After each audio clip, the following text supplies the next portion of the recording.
Open your mind. Your mind. Your mind. Your mind. Let me see the fucking ass. Where's the ass? Hours of power. Hours of power. Hours of power. Hours of power.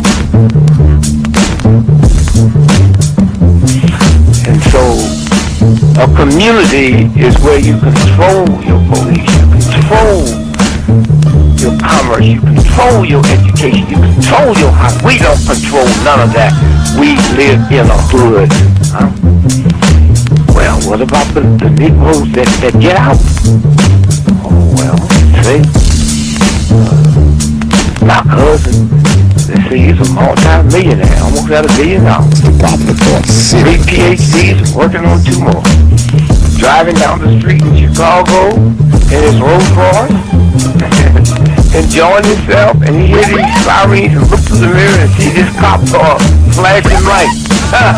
He squeezed the steering wheel, man. Heart beats fast. Because he knows the price of a Negro, what it could be. And then when that cop car passed him by, he said, thank God he wasn't after you in the first place, Paul. That Negro thing you can't get away from. It's universal. They wasn't coming after you. With all your millions, with your Rolls Royce, with your PhD, didn't help. That's the hood. Huh? Why do you think you never pick up a paper till you read over and over and see white families? You think it's thousands of black cops in America. Why don't you see white families crying as black cops shot my loved one 40 times in the back of the head? Why do you think black cops are that? You think they're more spiritual? Think they're better? No! They got enough sense to know that white folks ain't gonna tolerate it. And I will stop in our neighborhood when we decide we will not tolerate it. Now, if we was organized, which is hard to organize people who are just gonna run crazy and you don't know you're crazy. But if we were, with the money we have, and the many people who would come to our aid that don't know what it's like to be a Negro, and we said, if we said, look, we saying, if we don't get a federal law to deal with police brutality, that anytime a cop or anybody carry a gun, have to have a license just like you used to drive a car. And if you use it wrong, then you lose your license. And if it's upheld, you can never work again as a cop or a store guard or a private detective. How do you get Congress to push that through? Well, you take your economic power and you call on your friends, black, white, young and old, and say, this coming Christmas, if we don't have a federal law to outlaw police brutality by law, if we call them for a nationwide boycott of Christmas and it'll start on Thanksgiving. Well, let me tell you what that means. 79% of all retail in America happens between Thanksgiving and Christmas. People stay in business all year, lose money just for Christmas, huh? Well, what happens now? Flagstaff Avenue, Toys R Us, Sears and Roebuck, Westinghouse. They will get the bill, and all they got to do is make one phone call and say, Harry, that's the senator, I want that bill pushed through in 3 days. Okay, it's an economic thing. It's that simple. But we have the power, but the system has wiped us out so bad. Hours of power. Hours of power. Hours of power. Happy. San Lincoln 6. Go ahead. Clear suspect down 10-4. That's 10-4. The officer's code 4. We have one suspect that's been shot. Open your mind. Your mind. Your mind.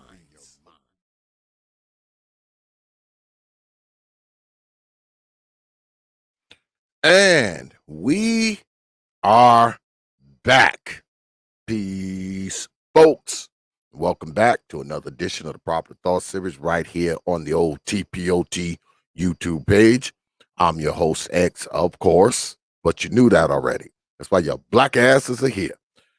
Tonight is a sort of a continuation from Brother Bernard. You know, y'all all know who Brother Bernard is from the Grown Man Hour.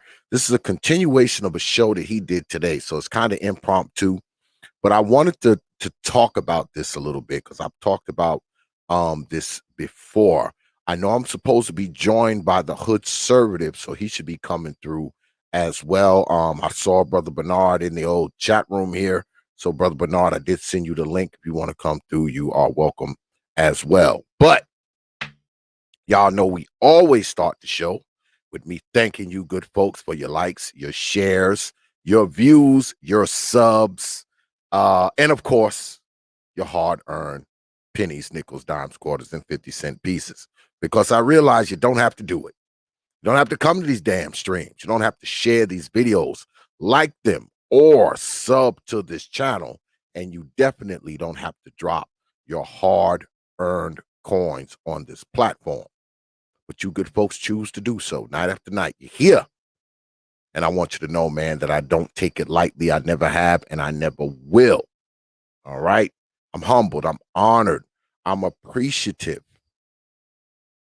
I'm thankful, man, for all you good folks, man. The good folks that hang out there, and good folks who hang out up in here. All right? All right. So let's get at it. But before we start, let me go ahead and hit y'all in the head with some of T.P.O.T's programming notes. Yeah. Because we got a lot of shows coming up, y'all. Y'all know this time of year, I kind of get into it because my season slows down quite a bit. So I'm actually able to do more of this YouTube shit this time of year. So we got a few good shows coming up, including this one tonight. But because I want y'all to mark y'all calendars. Starting off tomorrow night, the one and only, oh, hold up, in front of his face, god damn it. The one and only LAR, the Sage, will be here tomorrow night. That's right. Brother LAR Movement, Still Movement, will be in the house tomorrow night, 9:30 p.m. Eastern Time, right here on the T.P.O.T YouTube page. You Negroes know.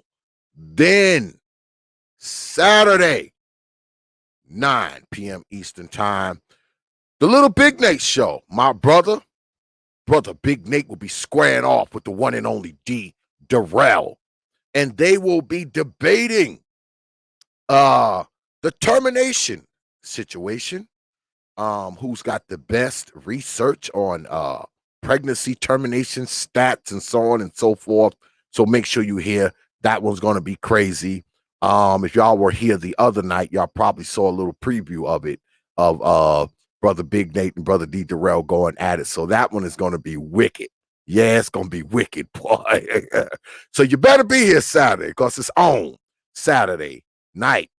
Then Wednesday, October 6th, Brother Tpot will be in the house. And y'all know we do these challenges. So Brother Tpot will be here Wednesday the 6th, and he will be doing a tech challenge. So all you nerds and IT guys and all you other folks, come on through to try to take on Brother Tpot because he'll be in the house next Wednesday night. Then we finish up next week with the one and only Baba Tunde Umana will be in the house, and we're doing a dark exodus, y'all, and it's the season of the witch. So you can kind of guess what that's going to be about. But you have to be here Friday to find out.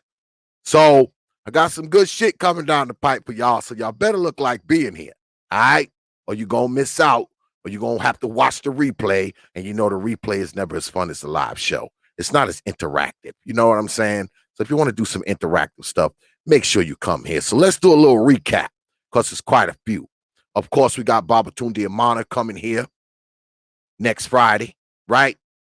Then next Wednesday, Brother Tpot is here with the tech challenge. I call all you nerds and IT guys to come through to challenge Brother Tpot.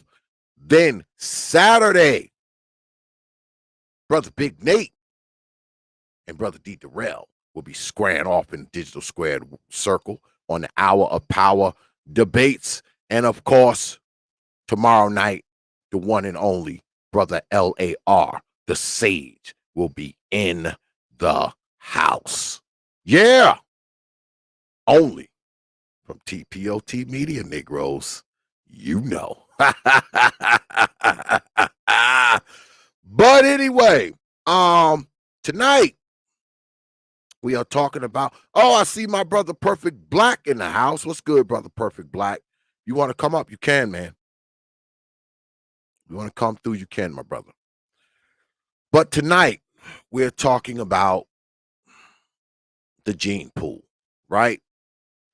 We were talking about this earlier today on Brother Bernard's, right? The Grown Man Hour. And I've always been one to say that, and I know y'all not going to like this, I've always been one to say that a lot of us black folks are incest babies.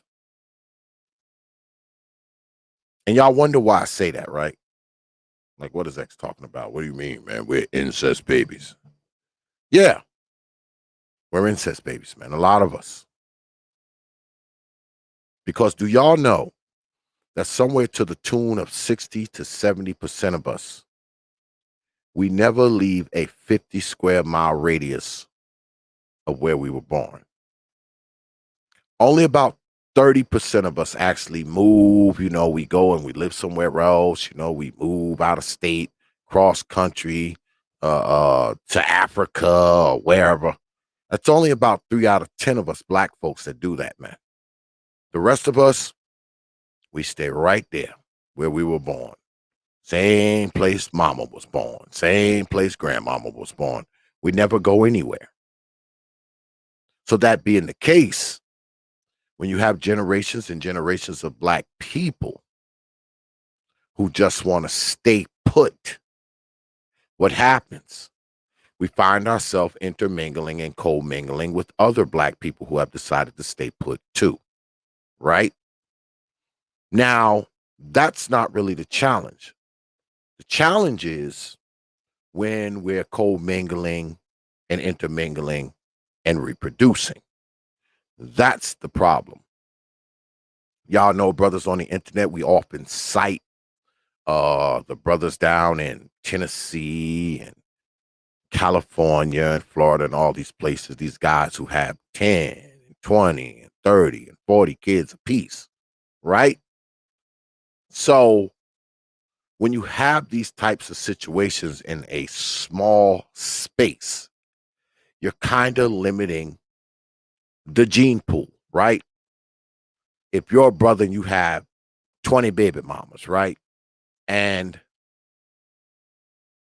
you've sired 20 different children with 20 different women.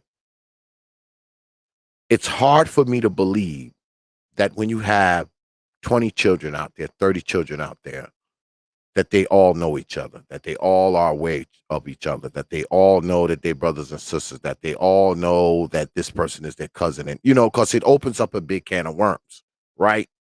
Because this brother who has, let's say he has 20 baby mamas, he has 20 kids out there. This dude also has brothers and sisters, right? So if this dude has brothers and sisters, that means all these kids also have cousins out there that they don't know about as well. So you have all these people coming out of the same gene pool, right? Now, y'all may say, well, X, man, that ain't going to happen. They ain't going to run into each other. But you're lying. You're just trying to convince yourself. Because I say again, most of us black people, we don't go anywhere. We're all around each other. And it's been that way for years and years and years. Now, when we think about the gene pool of black folks, right? We're talking about the gene pool being very close. Very, very close. So some of y'all out there, believe it or not, y'all done slept with your cousins. Y'all done slept with a half sister. Y'all done slept with a half brother, or something and don't even know it. Now, I'm not saying that we purposely go out there and do this, but it is a possibility, especially when you don't meet brothers and sisters till dad is dead. You don't meet cousins until grandma is dead. You meet these people at the funeral or at the wake and come to find out y'all are sisters. Y'all had the same father. Y'all are cousins. Your moms or sisters. But how often do you think it happens that you run into these people, you have relationships with these people, sleep with these people, maybe even have children with these people, and don't find out that y'all are related until afterwards? Y'all remember a few weeks back, right? I did a show and I talked about this. In fact, what I did was I showcased a story, and here it is. All right, so I met this lady in 2008. We got married in 2011. We had our first child in 2011. We had our second child in 2015. We've been married for 10 years. We've been together for 13 years. We just recently found out we're brothers and sisters. We're brothers and sisters. We're brothers and sisters. We're brothers and sisters. Now, I know when you hear this kind of stuff that X brings to you, it just makes you want to throw up in your mouth. But that doesn't mean just because you threw up in your mouth that this isn't really happening in the world. Because it is, folks. It is happening in the world, people. I know us black folks, we don't like to think that this shit is real. But it is. These things are happening. Now, you heard the brother describing their situation, right? So now you got brother and sister, and I don't know how they're brother and sister. I'm assuming they had the same father. That's what I'm assuming. They had the same father. Because if they had the same mother, unless they got, split at birth or something, they would know that they were brother and sister, right? So they probably had the same father. And now in the days of Ancestry.com and 23andMe and all this kind of crap, now we can do all these genetic tests and find out who we are, where we came from, what part of the world we came from. And they must have took one of those tests and found out we are related. But they found out too late, didn't they? They've already had children. So what does that mean? Their children are incest babies. Yeah, that's right. They are incest babies. By no fault of their own. But that is the reality of it. That's the reality of it. So what happens to these kids now? Do these kids have birth defects? Are things wrong with them?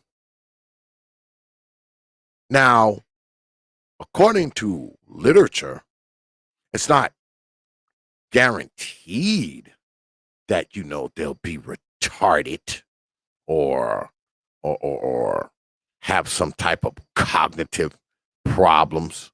But I want to read y'all a few things before we get started. And feel free to come through, brothers, if you like. I want to read y'all this first.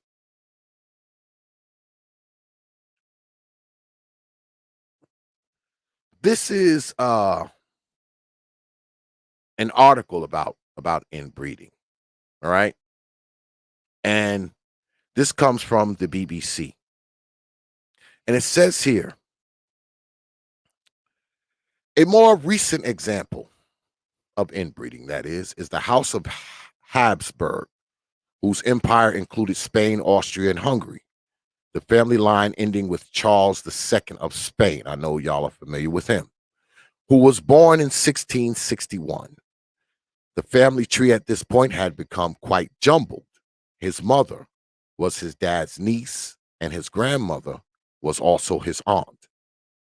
Charles suffered from numerous disabilities and congenital defects. He didn't speak until he was 4, couldn't walk until he was 8, and was barely able to chew due to his deformed jaw. His autopsy report is a staggering read. It states that after his death, Charles had no blood, a heart the size of a peppercorn, corroded lungs, a head full of water, rotten and gangrenous intestines, and had only a single testicle that was black as coal. Ouch. While not all of these can be blamed on inbreeding, pituitary hormone deficiency and distal renal tubular acidosis could explain several of these conditions. Both are caused by recessive alleles. However, it is very rare to have both. Now, what does all of this mean, right? What does it mean? You talk about recessive alleles and whatnot, right? This is the thing. When you and your family members, right, all of you have these recessive alleles, right? Meaning you have these genetics inside of you that are somewhat recessive, because we all have genetics for deformities and things of that nature, right? So when you get out there and you breed and you mate with other people, those recessive genes are somewhat dormant, right? Because you come from 2 different genetic gene pools. But when both of you come from the same genetic gene pool, those recessive genes are more likely to stand out prominent. Why? Because both of you come from the same gene pool. Let me read you something else, good folk, if you would just humor me for a while. Let me see. I think I have it up here, y'all. Hold on a second. Here we go. Now, I know y'all are looking at this and y'all like, this the white man's data. Yeah, it's the white man's data. But this is all we got for now. This white man's data here is actually from the U.S. National Library of Medicine in conjunction with the National Institute of Health. So I'm assuming these are smart white men who provide this data. But we're going to go down here. And here it says, when population size is small, inbreeding and genetic drift both increase because the number of individuals contributing to each generation is limited. Consequently, average fitness in a small population is expected to decrease from generation to generation as the level of inbreeding increases, right? Indeed, a positive relationship between population fitness and heterozygosity is often observed in experimental studies and in the wild. As the average homozygosity in a population increases, the difference in homozygosity between offspring of close relatives and offspring from random matings decreases. Therefore, so-called within population inbreeding, depression, fitness, i.e., the reduced fitness of offspring from inbreed mating when compared to offspring from random mating within the same population is expected to decrease. Low within population inbreeding depression is commonly observed in populations that have high average level of inbreeding. Now, what does all that jargon mean? We'll go down here. The detrimental effect of inbreeding and genetic drift in small populations can be alleviated by mating between individuals from genetically differentiated populations. Are you listening, folks? Let me read that again. The detrimental effects of inbreeding and genetic drift in small populations can be alleviated by mating between individuals from genetically differentiated populations. In other words, don't date your cousin, your aunt, your sister, your uncle, your whoever, because you have increased the chances of things being wrong with the children. Not saying that it will necessarily, but you increase the chances when you do this stuff. Do you understand? Now, why am I telling y'all all of this? Why are we talking about this? We're talking about this because, like I said, we were talking about this earlier today. All right? We were talking about this earlier today. And I said, and I don't think anybody paid any attention to it, I said, some of us are incest babies. Some of us are incest babies, and we don't even know it because of our lack of leaving a particular area, because of the convenience of many people mating with the same people, women sleeping with the same men, having babies by the same men. Many of these children sired by the same guy, running into each other, they're mating, having babies, not realizing that this is their brother, their sister, their cousin, their whatever. Now, earlier today when we were talking about the cognitive things, the mind frames of Black people. And I would be one to say that if we have a lot of people walking around here coming from the same gene pool and suffering from this incest, this inbreeding, of course we're going to have a significant number of people who have whatever the effects of this inbreeding is. We're going to have people who suffer from said things, right? How can we not? Even if it's only 10% of our population who has done this, you gotta imagine that at least 1 to 2% of that 10% are suffering from the effects of inbreeding. Right? You got a small population of us inbreeding with each other unknowingly, but somehow all of these kids are coming out perfect. All of them are coming out geniuses.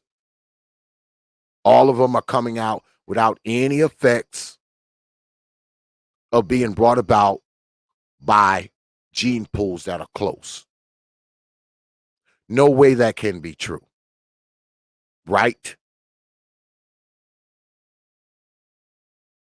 No way you can have this tainted, if you will, gene pool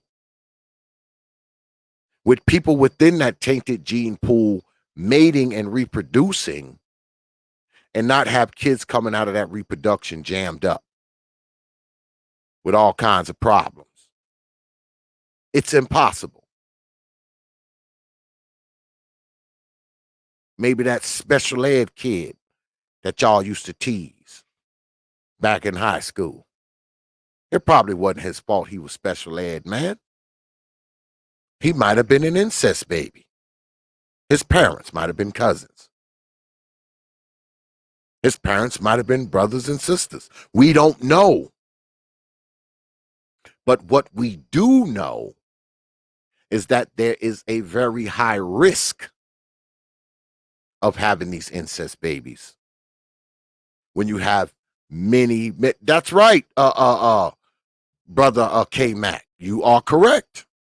That's what we're talking about. That's exactly what we're talking about. We're talking about dysgenics. Yes, you are correct, sir. But I say again, I'm not saying we're doing it on purpose. I'm not saying that. That's just it. We don't really have control over this. We don't have control over this stuff. I mean, I don't even know. My father's dead and gone. Shit, he could have had, I don't know how many other kids out there. How would you know if you weren't told, if you weren't made aware of it?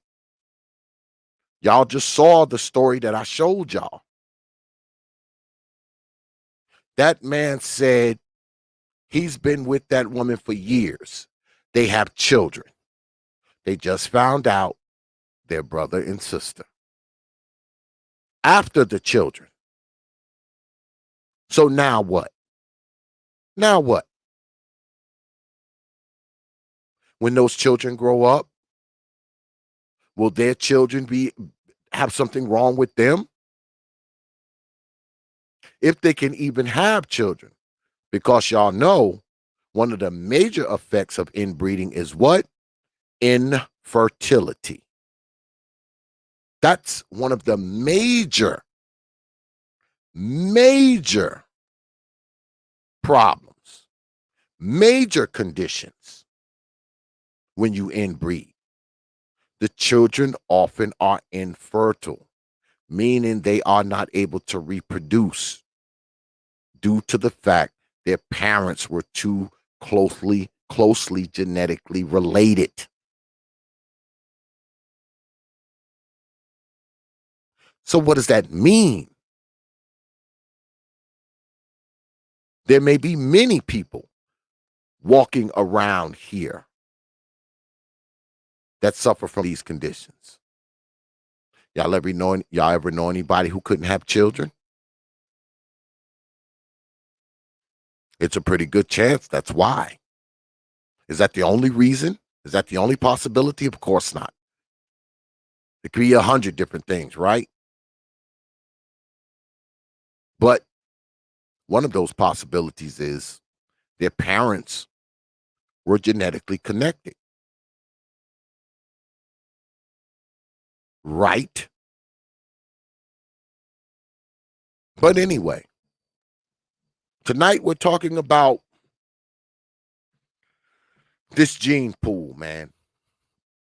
Black folks' gene pool. We know, we've all cited the studies. 80% of women having sex with 20% of the guys, all that kind of stuff. If you ask me, that would make our gene pool rather limited, right? That would make our gene pool rather limited. Now, when you have a limited gene pool, that also makes us very susceptible to many conditions. Makes us susceptible to hereditary diseases, right? Makes us susceptible to the heart conditions and the many different types of cancers and the many different types of things that affect us genetically. Because the gene pool is so small. We're not mixing and matching the way we're supposed to. We're literally keeping it all in the family in some cases. Now, is that all of us? No. Is that most of us? No. But I do believe there is a significant portion of us. We're all swimming in the same pool, that same gene pool. We're doing it unknowingly, but doing it just the same. Because y'all just saw the brother. You think he knew that was his sister when he pushed up on her? Well, at least I'd like to think he didn't know. But did you think he knew that that was his sister when he pushed up on her? And they got married, start having sex, babies popping out. So now what? What do they do now that they found out? What do they do? Do they stay together? Continue this thing? Continue to have more children? Continue to create a tainted gene pool? What do they do now? What would you do, brothers, if you found out your baby mama was your sister? What would you do if you found out your wife, the mother of your children, both of y'all had the same father? What would you do? What would you do? I think a lot of y'all would stay. Now you'll say, oh, no, I'll stay X. No, you're already in love. Y'all already fucking. Y'all done had a baby or 2 or 3. I think you'd stay. You probably wouldn't get on the internet and talk about it like the brother did, but y'all would just keep the secret. Because you know, as black folks, we love keeping the secrets. I think y'all would keep the secret, man. Y'all wouldn't say anything. And it would kill you on the inside. Because you and her would know. Y'all probably wouldn't even tell your damn kids. I don't think you would. I think you would keep it to yourselves. It's what I think you would do, Negroes. I think y'all would keep it to yourselves. Especially if those kids didn't come out deformed or afflicted or retarded or nothing like that. We'd keep it to ourselves. Me, I would venture to say that if you go back 5 years, 10 years, 20 years, 30 years, I think that some people probably was doing this on purpose. They probably were doing this on purpose. Sleeping with their half brothers, half sisters, cousins, aunts, having kids, and not even telling those kids that mom and dad are brother and sister, or aunt and nephew, or cousins even. Y'all heard the term kissing cousins. I wonder where that came from. Don't you? But we've been joined by Brotherhood Conservative. What's good with it, Brotherhood Conservative? Ain't nothing much, man. I was listening to you for a while. I had to get something to eat before I joined the panel. This is gonna be a heavy subject, you know. Oh yeah. So what do you think about this? You know, we were talking about this early. A little bit. on Brother Bernard. Shout out to Brother Bernard. So, what do you think about what I said? I used a case study that a lot of us lean on. We talk about these brothers in Memphis, Tennessee. I think it was, I don't know, 50, 60, 70, 80, 90, 1,000. I don't know how many children between like three guys. And when you got these many kids running around, sired by one guy, two guys, three guys, we're talking about a tainted gene pool, especially in such a small city when you have the bulk of Black people never leaving said city. How hard is it when you have 30 children? How hard is it for those children to run into each other as they start to grow? Because they're at the same parties, they go to the same school, they're at the same malls, they're doing the same stuff. How hard is it for those kids to run into each other, and not only run into each other and co-mingle, but run into each other and maybe start relationships and eventually start sleeping with each other and eventually have offspring with each other? I think while it may be relatively rare, I think we would all be surprised to find out just how common it still is. Because I think that just the fact that people don't quite know, and then that obscurity of your past, your family record or whatnot, and you combine that with that geographical area that is almost not, it's not self-contained, but it's a self-imposed sort of restriction. Like nobody's telling these people that you can't move, but most people, for whatever reason, that's just a human nature thing. Most people tend to not leave where they're from, and so it could happen. I could see it happening in certain cases, especially in pockets where, like you mentioned, one guy or a couple of guys can father 50, a couple dozen children. Like, yeah, you gotta imagine sooner or later, maybe not the brothers and sisters directly, even though that is possible, but what happens when the brothers and sisters who are now basically a generation removed from the scandal, their children meet in school, on the playground, at the corner store, at the mall. They don't know.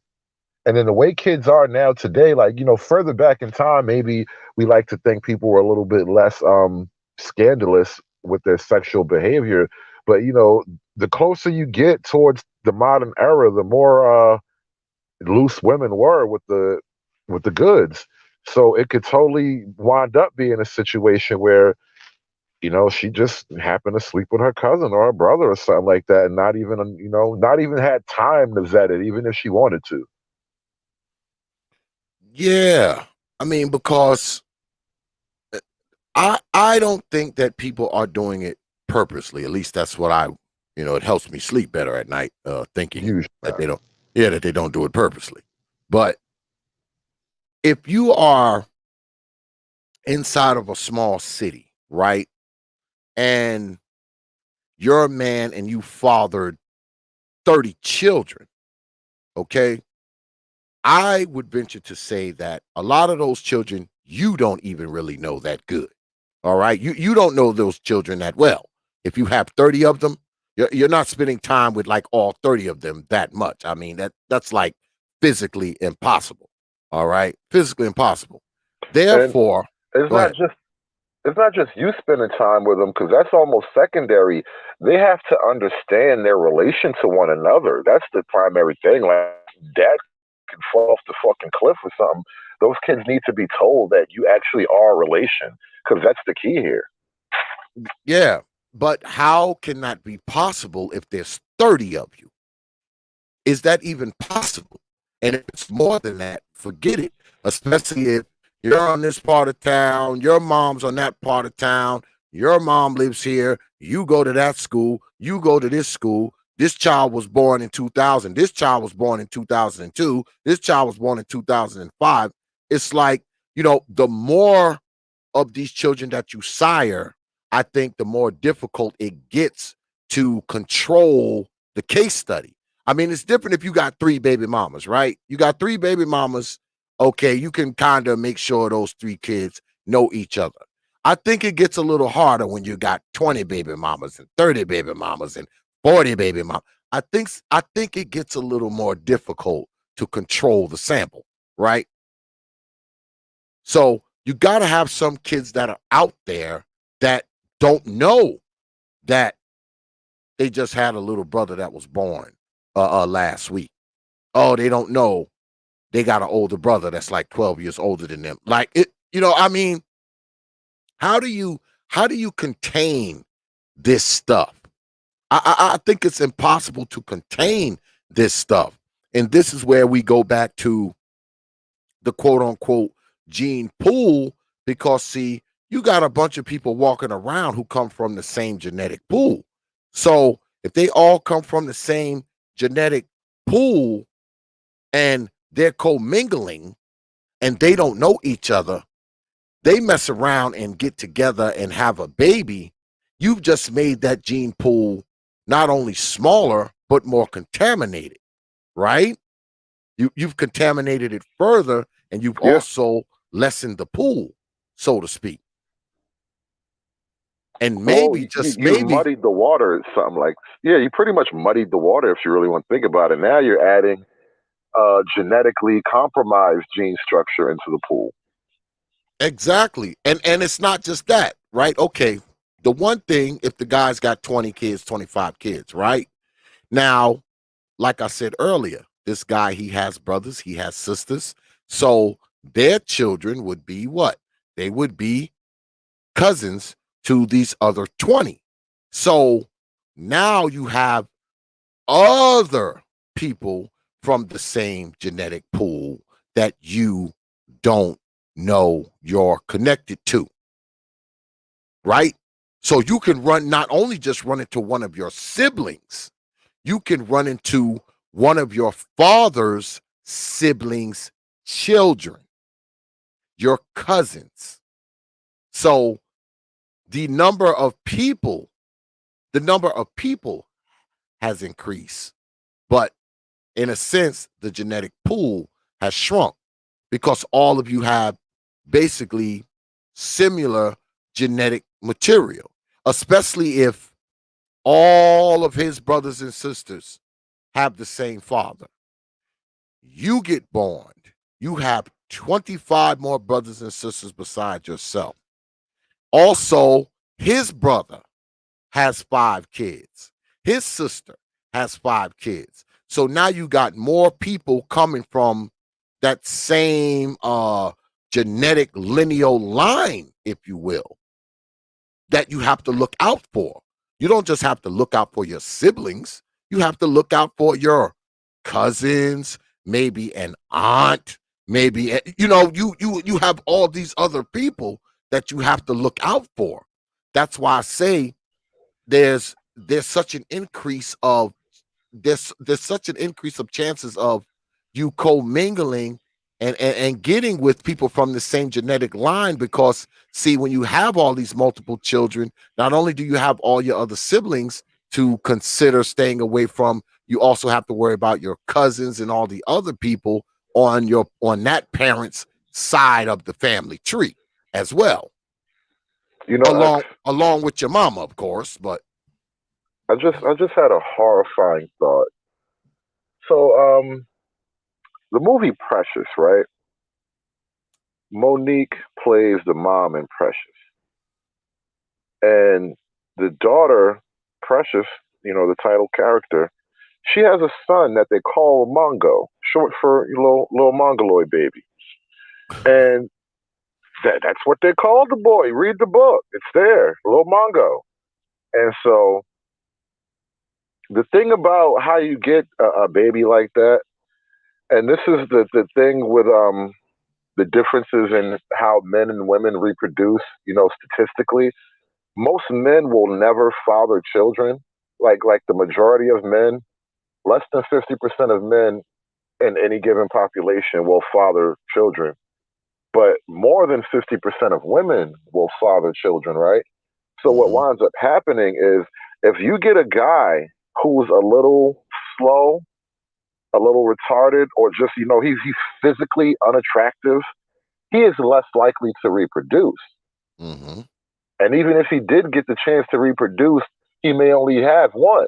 But Mm-hmm. women will reproduce and reproduce multiple times. So what you'll wind up having, and women being the gatekeepers to sex and childbirth, what you'll wind up having is one retarded woman can retard your population for generations to come. Mm. Because think about how many retarded babies one retarded woman, and I shouldn't be saying that word, but how many mentally deficient babies a mentally deficient woman can have? Because quiet as kept, a dude who's a little slow is going to have a hard time getting it. But a woman who's a little slow, hell, she might even get, abused. She could just be she can be not quite she's not a genius, but she's not an idiot, and so she'll just be out there, getting conned by whatever smooth talking dude who's out there, and next thing you know, this slow ass chick has 6 kids. Mm-hmm. I've seen it with my own eyes. I mean, when I lived in Hudson Valley, it was this lady who was clearly, clearly this lady was like, something going on with her. All right. And she rode the short bus. All right. She had 3 kids, man. She had 3 kids. So you know what that means? She was climbed on top of at least 3 times. So uh, like you said, if a dude, he got something wrong with him, I don't know, Down syndrome or whatever, he's probably not going to get any action. But the Down syndrome woman will. There will be someone. Yeah, there will be someone. There's gonna be that one dude who's gonna be like, yeah, but she got a fat ass though. It's Oh always yeah. that one nasty ass nigga. there will Who's gonna be there like, will be one that will climb on top of the girl with Down syndrome. Okay. And won't even have the wherewithal to wear a condom and not bust in her.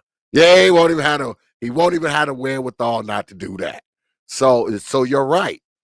She can. Plus, when you talk about mental illness, man, I do believe there are elements of mental illness that are hereditary. So, if she has some type of mental illness, of course she's going to pass it down to these children, especially if it's some neurological condition, and especially if she herself is the product of, parents too closely matched genetically, too closely similar genetically. Because if she has this condition, why does she have it? She may have it because her parents were cousins or brother and sister, didn't know it, and now she got these dudes who are willing to climb on top of her and squirting her, and she mess around and she has freaking children. Those children are going to be somewhat off too, or at least there's a pretty good chance that they might be, if she herself is the product of, what do they call it, something incest, they call, I forgot what the term is. Something incest is called you have when you have sexual relations with someone in your family, unintentional. I think it's called unintentional incest. I do believe that's the correct term. that sounds about Unintentional, right. yeah, unintentional incest, and y'all mess around and y'all have a baby, and now this girl, she got some type of mental condition. Um, no, they call it accidental. They call it accidental incest is what it's called. um you mess around and y'all have accidental incest, and a baby is born, and this baby has all these problems, these mental problems, they slow, they have cognitive conditions, etc. And now you have men having sex with her, and she's reproducing. I find it hard to believe that some of those cognitive mental problems won't be passed down to the children, even if the guy himself is not, cognitively compromised himself.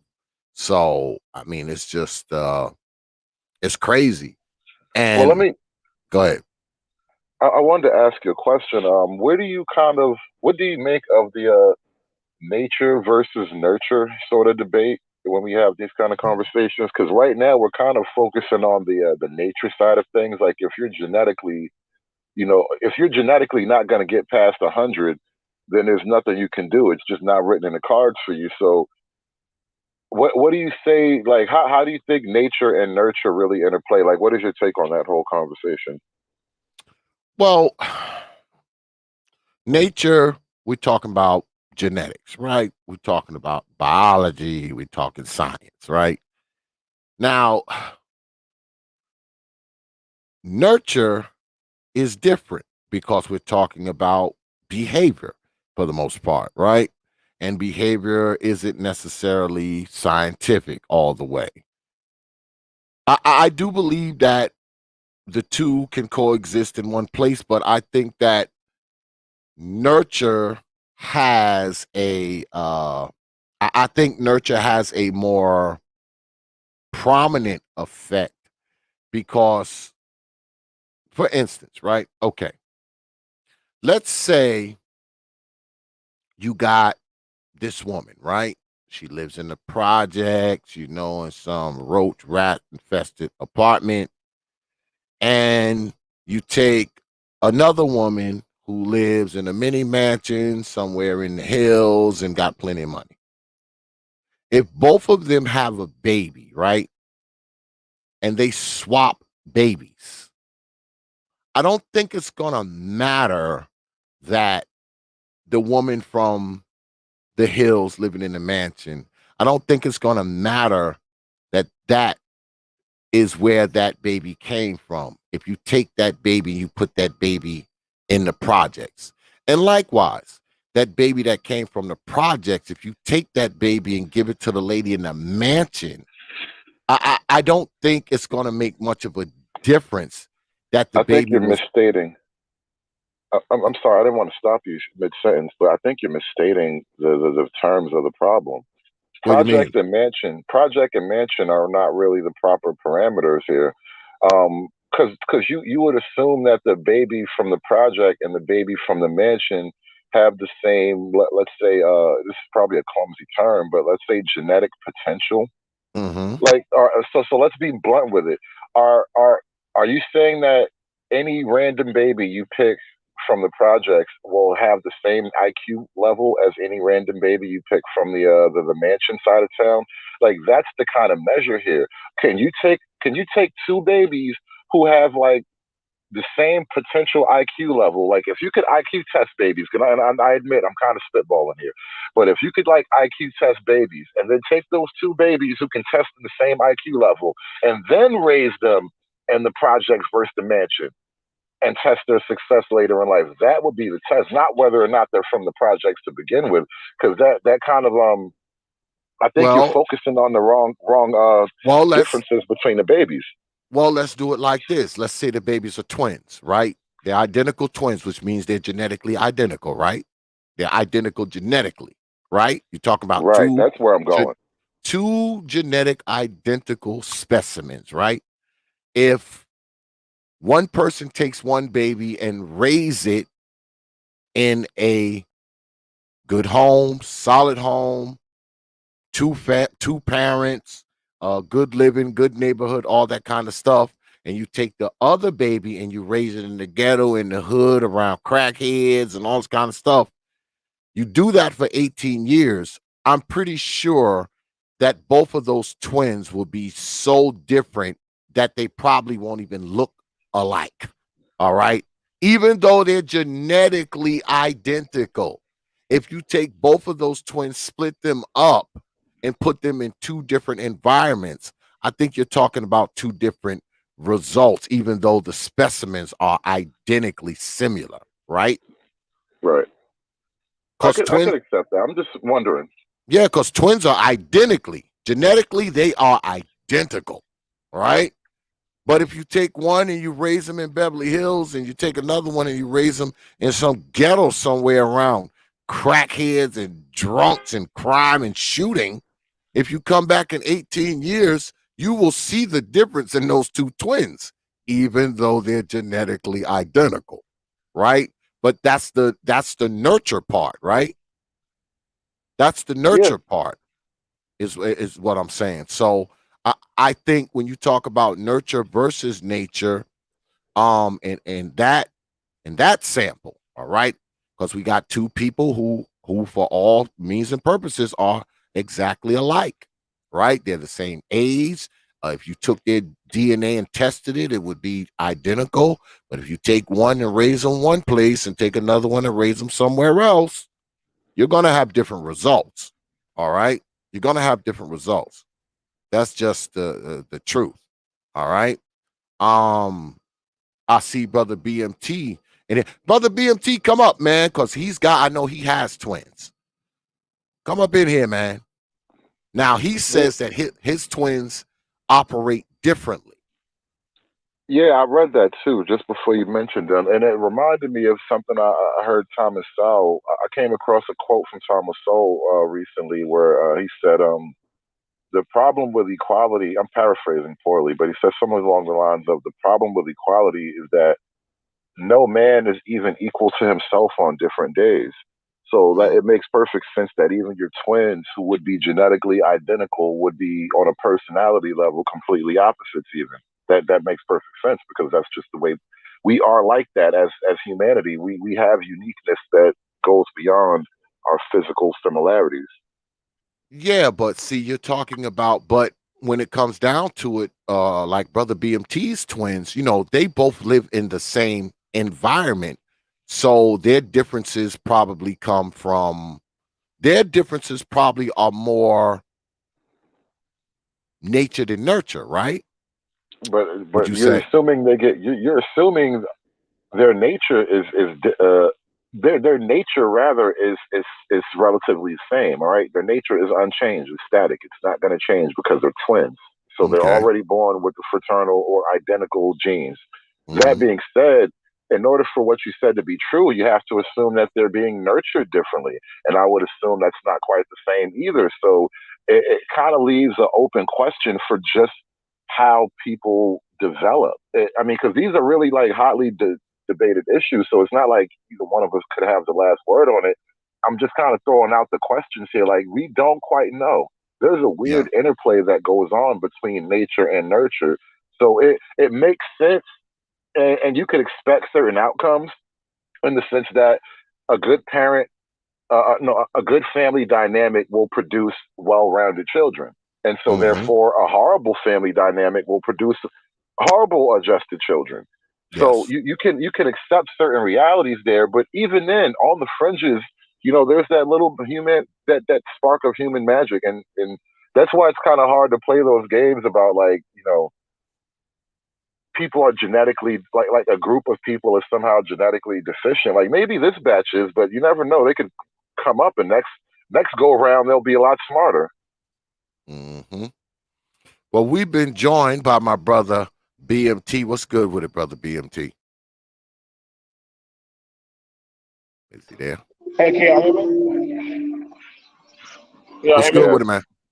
Yeah, sorry. Right now we hosting a live party, but Mhm. yeah, I got like twin sets are all over in my family. For every Mhm. four children, we have a set of twins. That's just an interesting thing about our family. So if you having Twins four, run in the genes. huh? Yeah. Yeah, That's it's just genetic. it's a That's all genetic genetic. thing. Like we thought it was a fluke. Like my grandma had my grandma had 12 kids. Out of 12 kids, it was a set of twins. And Mhm. then there was another. Then my mom had 4 kids, and one of the sets was twins. And then I have 4 kids. One of the sets was twins, and then another. Like there's at least about 15 sets of twins in our family. Like seriously, like we done did the picture and everything with all the sets of twins. Um, like mine's are still twins. Still twin is where one twin absorbs more nutrients than the other twin. It's like hence why you see one is light skinned, the other one is dark skinned, but they're both twins. But they're actually twins. It's very interesting. And they're like night and day. They're definitely night and day. One is more of they live in the both same house. uh, it's very interesting because they pick up on certain things that people normally don't do. It's like to them, it's a game, but they also have different mythologies. One is more of the aggressor. Another one is more of a nurturer. One is more of a singer. The other one is more so of I don't want to sing. I'm shy. But it's definitely they definitely have different polar opposites. That if you don't know it, then you don't. But I also agree. But there have been times like I say like uh one of them for my instance. So when they were born, their mother only one of them only latched on to to my wife, while the other twin she actually she actually maternally latched on to my mother. That was very interesting. So both of them, granted, you know what I'm saying, I nobody saw that coming. Where she was more maternally attached to her grandmother and thought and treated that as her mother than her own biological mother. And that took a while of weaning that of breaking that maternal bond because women sometimes have that where they maternally um bond. I'm sorry, women are running in there half naked into a goddamn party, barefoot through the street. But but literally, it's something about twins. That's why I agree with David Monroe just said. He said, "Hey, you can have a set of twins if you raise them depending on the circumstances of the environment. That's what they will adapt to. However, they will have certain type of genetic um ideologies that they will actually link to, like, hey, that's my twin. Like that's why sometimes when people like they get separated at birth, but when they meet each other, they instantaneously connect as twins.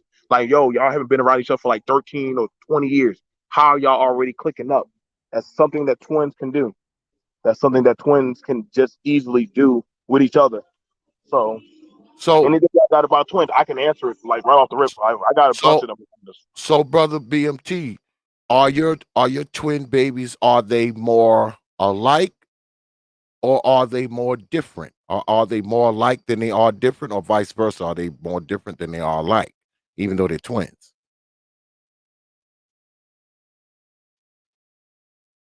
Brother BMT. Well, they are more alike. Even though that they have differences, they are more alike. The only thing about it is it's their personality traits. That's the only thing about it. They have their personality traits. Raised in different homes for like 2 years, but they're more alike with a lot of their like. If it comes to protection or something different, like one is the less abrasive of, and one is more of the aggressor. Like that's a fact. Like one of them, she gets into a lot of fights at school, while the other one is more of the passive type. And but they both literally they literally are actually like I don't want to call them parasitic off of each other, but it's very interesting, and that's something that a lot of people don't know, understand about twins. Twins actually feed off of each other's um traits and habits. If that makes any sense to people, like they literally do things off of the other twins' um um um emotions and stuff. Like if one does this, then the other one is like, oh yeah, I know that they're doing this, or I know that they're doing that. Like that's just stuff that they do. So Mm. they do have their You know, differences, they do Do have. they? I know it sounds weird, but you would have to watch Axum twins. You sometimes tell what your other twin is doing. They literally be like, "Oh yeah, this is what they do." They'll tell you verbatim what their other twin is doing, but they have differences of certain habits because they do certain stuff to have their own personality. Because they, in a sense, you're dealing with, in a sense, the same person from the same womb, but they want their own personality. So that's just Mm. how they feel at times. I shit you not. That's what they literally. Those little girls literally say, I'm Kira and I'm Kari." Like they literally keep on telling me that because they want their own identity. Like two people from the same timeline, but they want their own identity. So I know it's a weird thing twins do. the personality thing is interesting. I wanted to kind of shift directions a little bit because we were talking about the whole IQ and dysgenic breathing and whatnot, and it kind of sparked the idea in my head. The whole thing about personality traits is actually a key component in this whole conversation about the gene pool, in the sense that if we're going to discuss like the black mating gene pool and its strength or weakness, I think you have to have the conversation about what personality traits get selected for, because those are the personality traits that would then in turn flourish more and more down the line. So if you have a group of women, let's take the whole educated Lane versus Pookie and Ray Ray argument. If you could pinpoint it, by a generation or a year, like a decade or something, it'd be interesting to see if you could chart when women actually began to select for different characteristics in men. Because I think there's probably a lot of ground you could cover, especially if you want to do like some kind of doctoral level study or thesis on this sort of shit. Like, does feminism and the changing pressures of the new environment with new feminist laws and feminist ideologies, does that also create changing pressures for mate selection? Like, you no longer need to select for the most dominant or the most productive or the most intelligent, especially mate as a woman. So it would make sense that intelligence as mate selection would become less of a qualifying factor. Yeah, I have to agree. Because if you're because are we genetically programmed to look for particular people, or do we look for people, because of whatever type of attractiveness, whatever When you say tickles our particular, fancy? you can't just say particular people, because when you say genetically programmed, I would argue we are genetically programmed to desire certain things more than others. Mm, And it's not so much particular people, it would be particular attributes. Like a mm, woman with long hair and large breasts is a sign of physical health. So if you have babies with a long haired, large breasted woman, there's a good chance she's going to give you good babies, at least on the face of things. That raw judgment. She might actually be crazy, so you got to talk to her for a little while before you go, seal the deal. But you kind of get where I'm going here. These certain traits, certain traits do symbolize genetic health, to mhm. be rough with it. So okay, let's go there. Let's go there. So why do I know when I'm out, and I travel because I work in 3 states, I work in here in North Carolina, Virginia, and South Carolina. Why, when I'm in my travels and I'm in other states, I see some of the ugliest women I've ever seen in my life, but trailing behind them, 3 little kids. So what's the genetic attraction to those types of women? Is that a genetic thing? Is that nurture or nature? That's What? probably more nature than Okay. nurture, in the sense that the environments have changed. One, remember, once upon a time, if you were not the type of woman who could get married off, you remained the responsibility or the burden of whatever family unit you were born into. So it's not like ugly women never existed and we never had a solution for them. Hmm. Somebody's got to So milk the cows, bro. somebody's got to milk the cow. Okay, I'm right here. Go ahead. So if we have brother K Mac says personality, perhaps, but I don't I don't know if uh, I don't know if, well, okay, you say we're genetically programmed, right? You said the woman with the long hair and the large breasts, that's partly genetic. Now, so that means that we're programmed differently genetically. Some of us may not like long hair. Some of us may not like large breasts. Some of us may like a large ass. Some of us may like long legs, or I don't know, big eyes, or whatever, right? So Okay. that being the case, why do men I guess are programmed to to seek a lot. We're programmed genetically to seek a lot of different things because if you're a guy, especially if you're a guy like say in your 30s or 40s, you've probably been around more than one type of woman, and they probably all don't look the same. But we were programmed. Think about it. Like I remember when I was growing up, I was told a lot. Though I had the black experience, BMT, you act like you're a white boy. I said, the fuck? How? You watching all that anime shit? Why you listening to goddamn MTV? And I'm like, well, damn, I like that music. I like that rock. Different stuff. Mind you, I grew up. I like hip hop and rap, but I also like different stuff. But it was different things that intrigued me outside of the normal black programming of what we're told to like in sociology. So that happens a lot. That a lot of us, a lot of us are socially engineered. Are socially engineered. Oh my God, Becky, look at her big butt. So black men were told that we're supposed to like the woman with the big ass, booty shorts.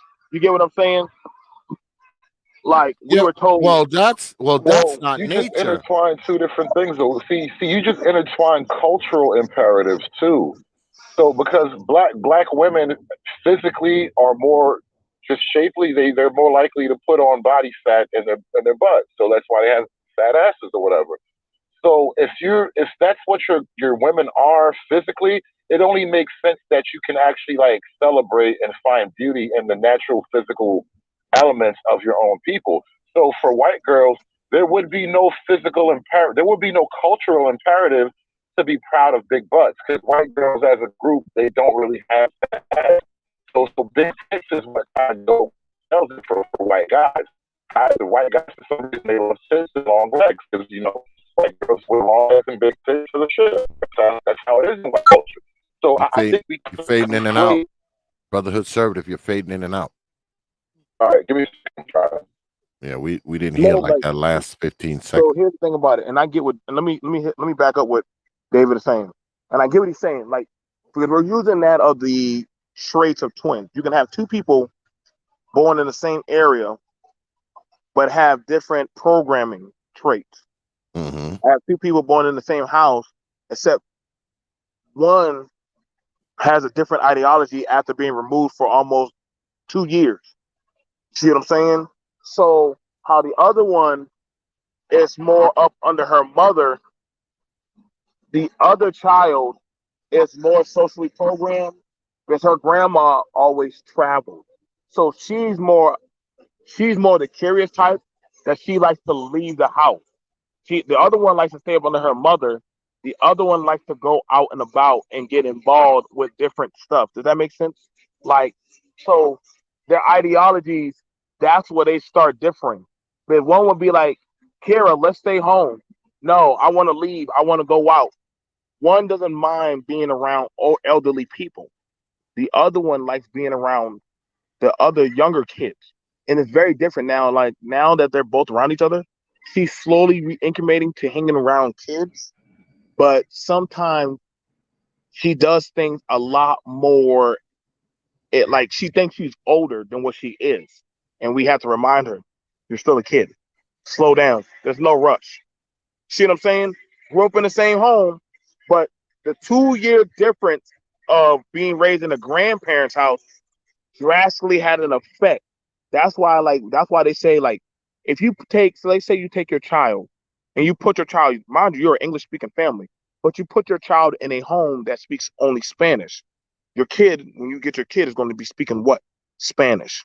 They're going to be picking up Hispanic culture because that's what Yeah. they were put into. You know what I'm Yeah. saying? But when you put them back in your culture, they're going to have a different mentality. Like, why the hell are y'all doing that? Or why y'all talking like that? Or you know, like Yeah, grandma. because if you was to take an infant, even if it was a black infant, right, and you took that black infant that was like a month old and you put him with a Japanese couple, when you come back, that little Negro will be speaking perfect Japanese by the time he's 10. Okay, when you come back 10 years later, that little Negro will be speaking perfect Japanese, man. because that's what he will be learning and that's what he will be taught. That's what he will be listening to. I mean, when you come back, he'll be speaking perfect Japanese with his little nappy headed self.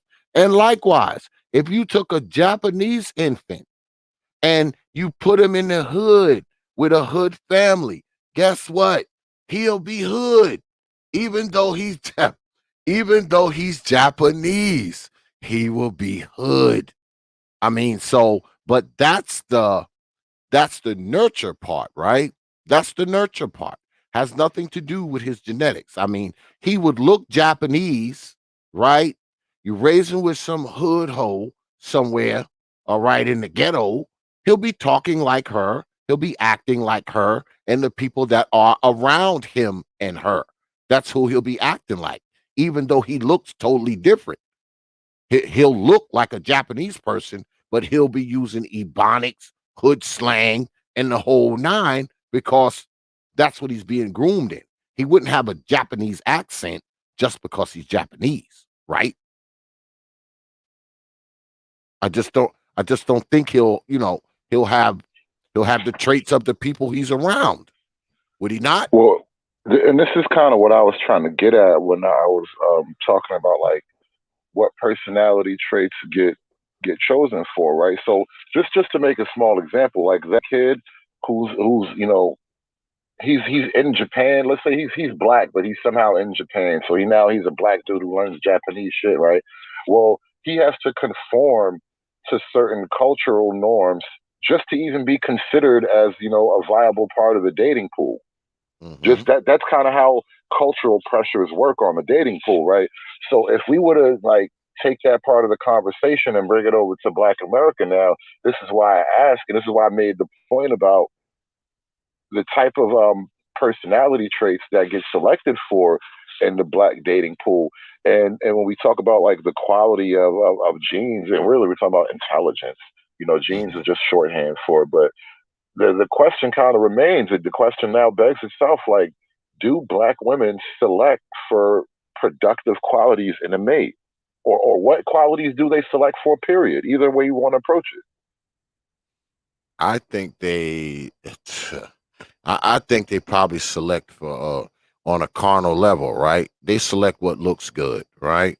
uh the way he dresses, how tall he is, I don't know, the shit he says, how his hair is done, I don't think it's so much of looking at this guy and saying, oh, this guy looks like he's very upstanding and stable. And I don't even think it goes that. I think it's more of a physical thing. All right. I'm a true believer. I'm a true believer in this, that you don't attract what you don't respect. So, you know, if you're a person who don't respect hard work, you don't respect determination, you don't respect, putting in the time for success. If you don't respect those things, you probably don't attract those things. That's why you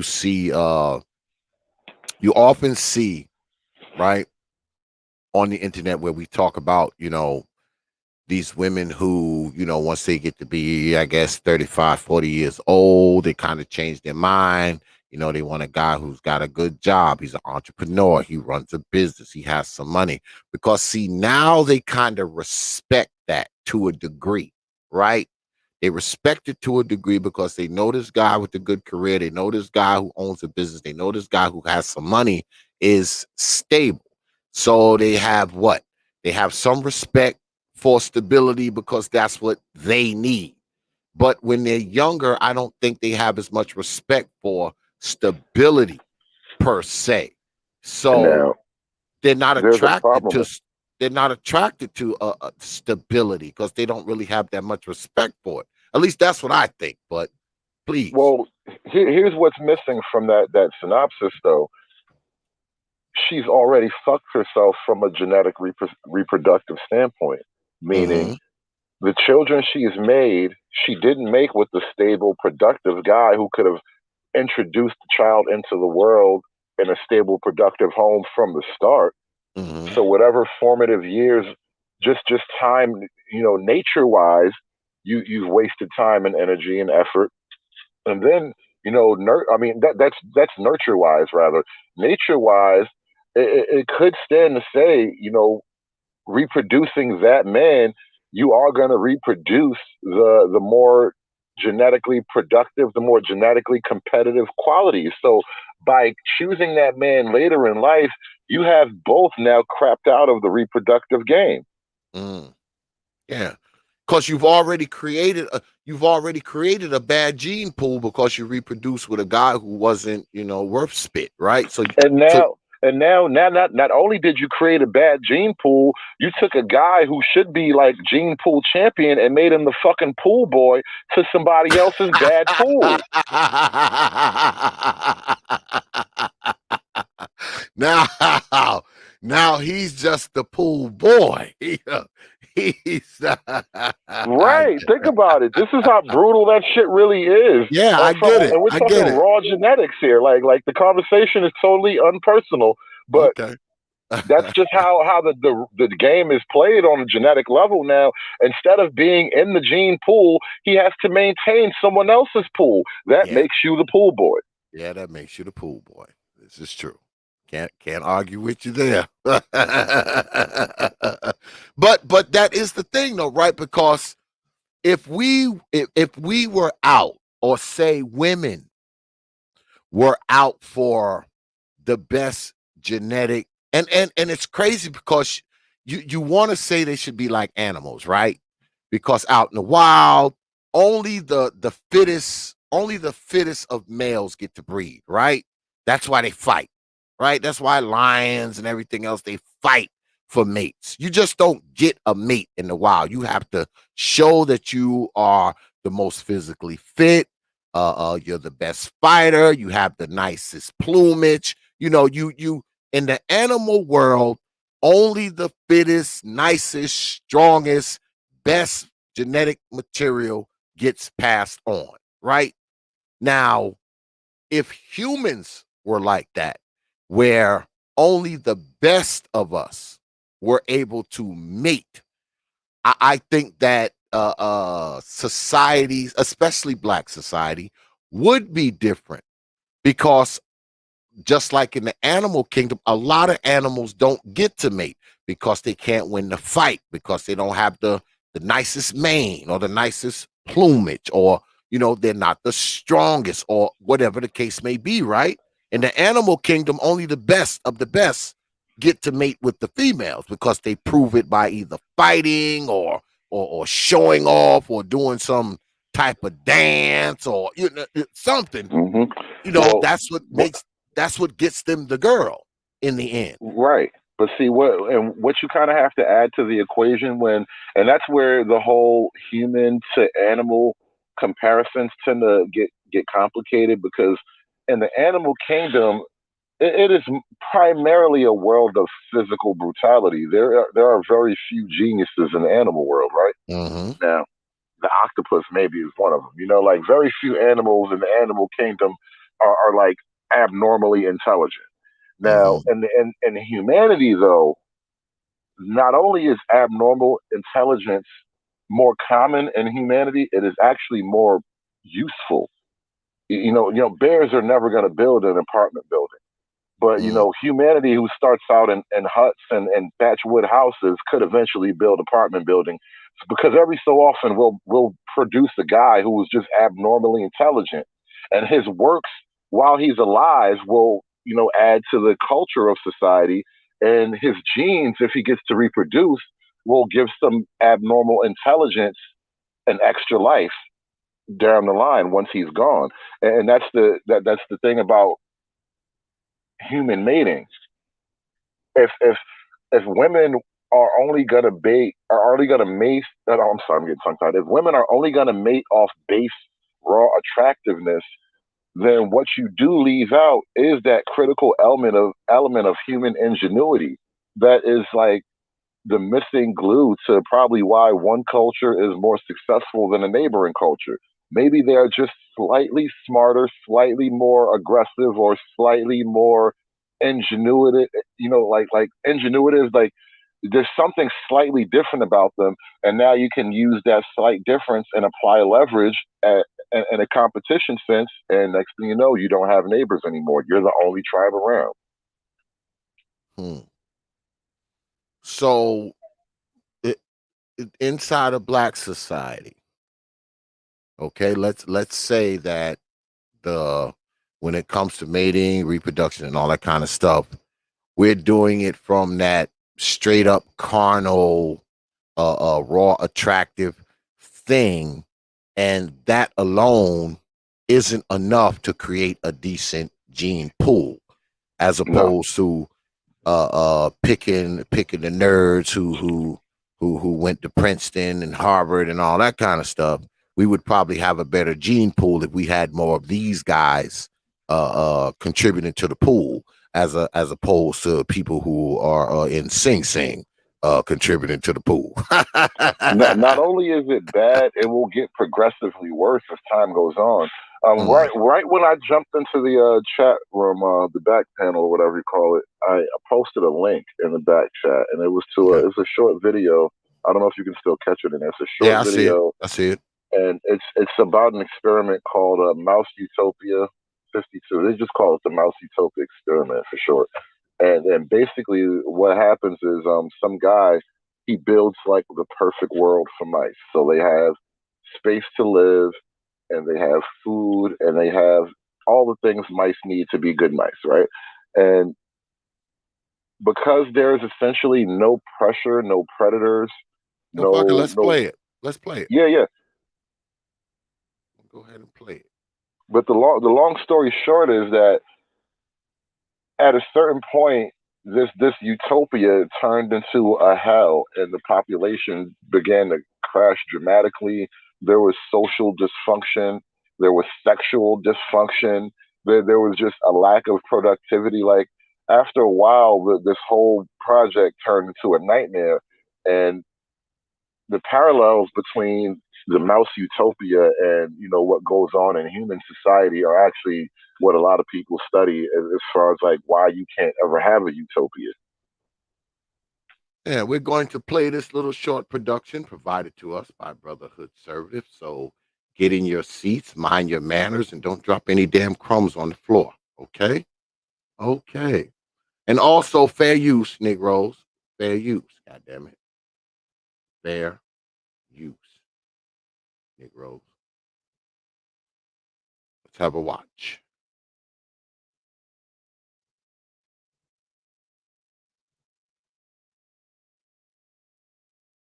This is the terrifying story of an apocalyptic experiment of a paradise that turned into hell. The experiment name is Universe 25. Why 25? Because animal behaviorist John Calhoun applied the same experiment 25 times, changing some points, and in the 25th trial, he created the most perfect universe for mice with beautiful buildings and limitless food, and then he introduced 8 mice to the population. 2 years later, the mice had created their own apocalypse. Universe 25 was a giant box designed to be a rotten utopia. The trouble was, this utopia did not have a benevolent creator. John B. Calhoun had designed quite a few mouse environments before he got to the 25th one, and didn't expect to be watching a happy story. Divided into main squares and then subdivided into levels, with ramps going up to apartments, the place looked great, and was always kept stocked with food, but its inhabitants were doomed from the get-go. Universe 25 started out with 8 mice, 4 males and 4 females. By day 560, the mouse population reached 2,200, and then steadily declined back down to unrecoverable extinction. At the peak population, most mice spent every living second in the company of hundreds of other mice. They gathered in the main squares, waiting to be fed and occasionally attacking each other. Few females carried pregnancies to term, and the ones that did seemed to simply forget about their babies. They'd move half their litter away from danger and forget the rest. Sometimes they'd drop and abandon a baby while they were carrying it. The few secluded spaces housed a population Can we Calhoun stop for a called minute? the beautiful ones. Generally guarded by one male. Go ahead. Now, I don't want to stop for too long, but I think it's important to note the power of, as you would say, these old mamas. It shows up all through the animal kingdom. Mothers have the first influence over their children, and once you introduce different effects and different environmental pressures onto the mothers, those effects change the way the mothers relate to the children now. And so you're seeing like you put these mice in a completely unnatural situation. Now the mothers are behaving in a completely in an unnatural manner towards their own offspring. Yeah. Yeah. I got that. I got that. But this doesn't just work on mice, it works on people too, right? I mean, Well, yeah, I mean, what I see in this experiment, more or less, I'm watching this, and you're gonna get to the part where it pretty much collapses. And at that point, at the end of the experiment, it just crystallized for me. It's like they took the mice and they put them in a project and gave them welfare. mm, mm, interesting. Yeah, yeah. Let's continue. Let us continue. The females and few males inside the space didn't breed or fight or do anything but eat and groom and sleep. When the population started declining, the beautiful ones were spared from violence and death, but had completely lost touch with social behaviors, including having sex or caring for their young. In 1972, with the baby boomers coming of age in an ever more crowded world and reports of riots in the cities, Universe 25 looked like a Malthusian nightmare. It even acquired its own catchy name, the behavioral sink. If starvation didn't kill everyone, people would destroy themselves. The best option was to flee to the country or the suburbs, where people had space and life was peaceful and natural. Today, the experiment remains frightening, but the nature of the fear has changed. A recent study pointed out that Universe 25 was not, if looked at as a whole, too overcrowded. Pens, or apartments at the very end of each hallway had only one entrance and exit, making Okay, them we just easy gotta to stop guard. it right here This allowed more aggressive territorial males to limit the number mice in that pen. All right. because they pretty much got through the whole synopsis of the experiment. Now, there are videos. If you type up, the mouse utopia, there's far more in depth looks at this experiment. But I just wanted to present you something that was really short for the purposes of the show. And what I want to kind of draw parallels to is like the whole putting the mice in the projects and giving them welfare. I think what we're experiencing and what we're talking about in a roundabout way with, black genetics and black intelligence and all that is maybe what they described at the end was elements of what they call behavioral sync, Mm, where not only are we talking about there's most likely a genetic component at play, but because the genetic components are pretty much set in stone after so many generations, behaviors become set in stone. mm. But behavior isn't necessarily genetic, right? You can't pass down behavior, right? Yes, you can. I believe you can. Don't get me to being a scientist up here, but and because there are plenty of studies and um, experiments that kind of conclude that you could draw conclusions that there is a genetic component to intelligence, and intelligence and behavior are very much linked. So, for example, the whole experiment when they test children to see which children has I forget how you phrase it, like the delayed gratification urge. Mm-hmm. Meaning, if you give a child a scenario, give two kids or a group of kids a scenario. Let's say if you can be patient for 1 day, I'll give you $1. Mm-hmm. But if you can be patient for 5 days, I'll give you $1 each day, and you'll wind up with $5. Not Mm-hmm. every kid can wait 5 days. But the kid who can wait 5 days tends to also be more intelligent. He will also score higher on the IQ test. So that's how the correlation goes, and it would go. It would seem to reason that you could pass those traits on genetically. Mm. Well, I always thought behavior was the result of, what a person is exposed to, what they see, what they hear, what they experience. I think that's part of it. I thought that's always what triggered, behavior. I never really thought that behavior was genetic. But I guess behavior is genetic to a degree because behavior is genetic in animals, right? I mean, a cat when he has kittens, those kittens come out acting like cats. They don't come out acting like chickens or Well, snakes, right? well, more to the point, right? If you have, let's say you all right, look at aggression and how animals breed, like mating. Male animals who have tournament mating, they are basically going through a process of selection by which they breed for aggression. Hmm. So, so the animals that breed for aggression, it would seem like those animals would be more aggressive animals. So if you bred for aggression in people, could you get more aggressive people? I think it's an experiment. You know, I would bet money on that experiment. Mm. So, do you think that we could breed out dysfunction? Right? Can dysfunction be bred out of people? Can that I be don't know bred if it out? could totally. I don't know if it could totally be done, but you could certainly like bend the curve.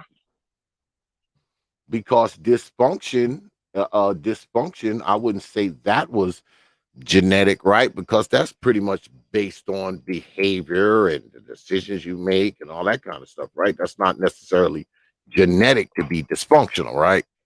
Well, I think we have to kind of be very careful with the language we use because there's cultural norms and cultural imperatives that wouldn't necessarily fly from one country to the next. That doesn't mean that person is stupid or not. It just Mhm. means that this is what they're used to.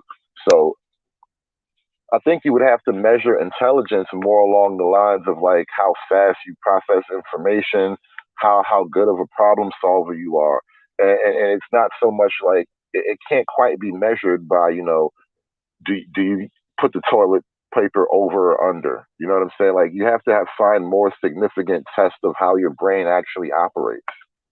Mm. Yeah, well, that's a good example, over or under. Uh, Me, I like over. God damn it, I like over. If I go in the bathroom and my wife to put that shit under, I change it. Change that shit around. This is wrong, woman. But Now we've you been. see, Go that ahead. seems insignificant, but we would, I don't know, I'm just kind of theorizing, but we would be surprised to find out if they did some kind of studies and there was correlation between people who put the toilet paper over versus, they dry fast too. Like weird correlations do come out in studies like that. Yeah, yeah, I get it. I get that. But see, my thing is this. All right, when you're talking about a gene pool, right, of people, and if you have, okay, well, let me say this: if we have a group of people, say there's 500 people in the neighborhood, right? And 250 of those people are like totally dysfunctional. Whatever you think dysfunctional is, whether you think it's the over and under or the toilet paper or the smoking of crack or whatever, not taking care of their kids, whatever. Half of that population are dysfunctional people, right? It's been documented. They're documented as being dysfunctional. If you take those 250 people and they're interbreeding with each other, we're going to have a lot of dysfunction, right? Technically, right? Because those 250 people are dysfunctional people. It's been documented. So we're going to get a lot of dysfunctional fucking people out of that group.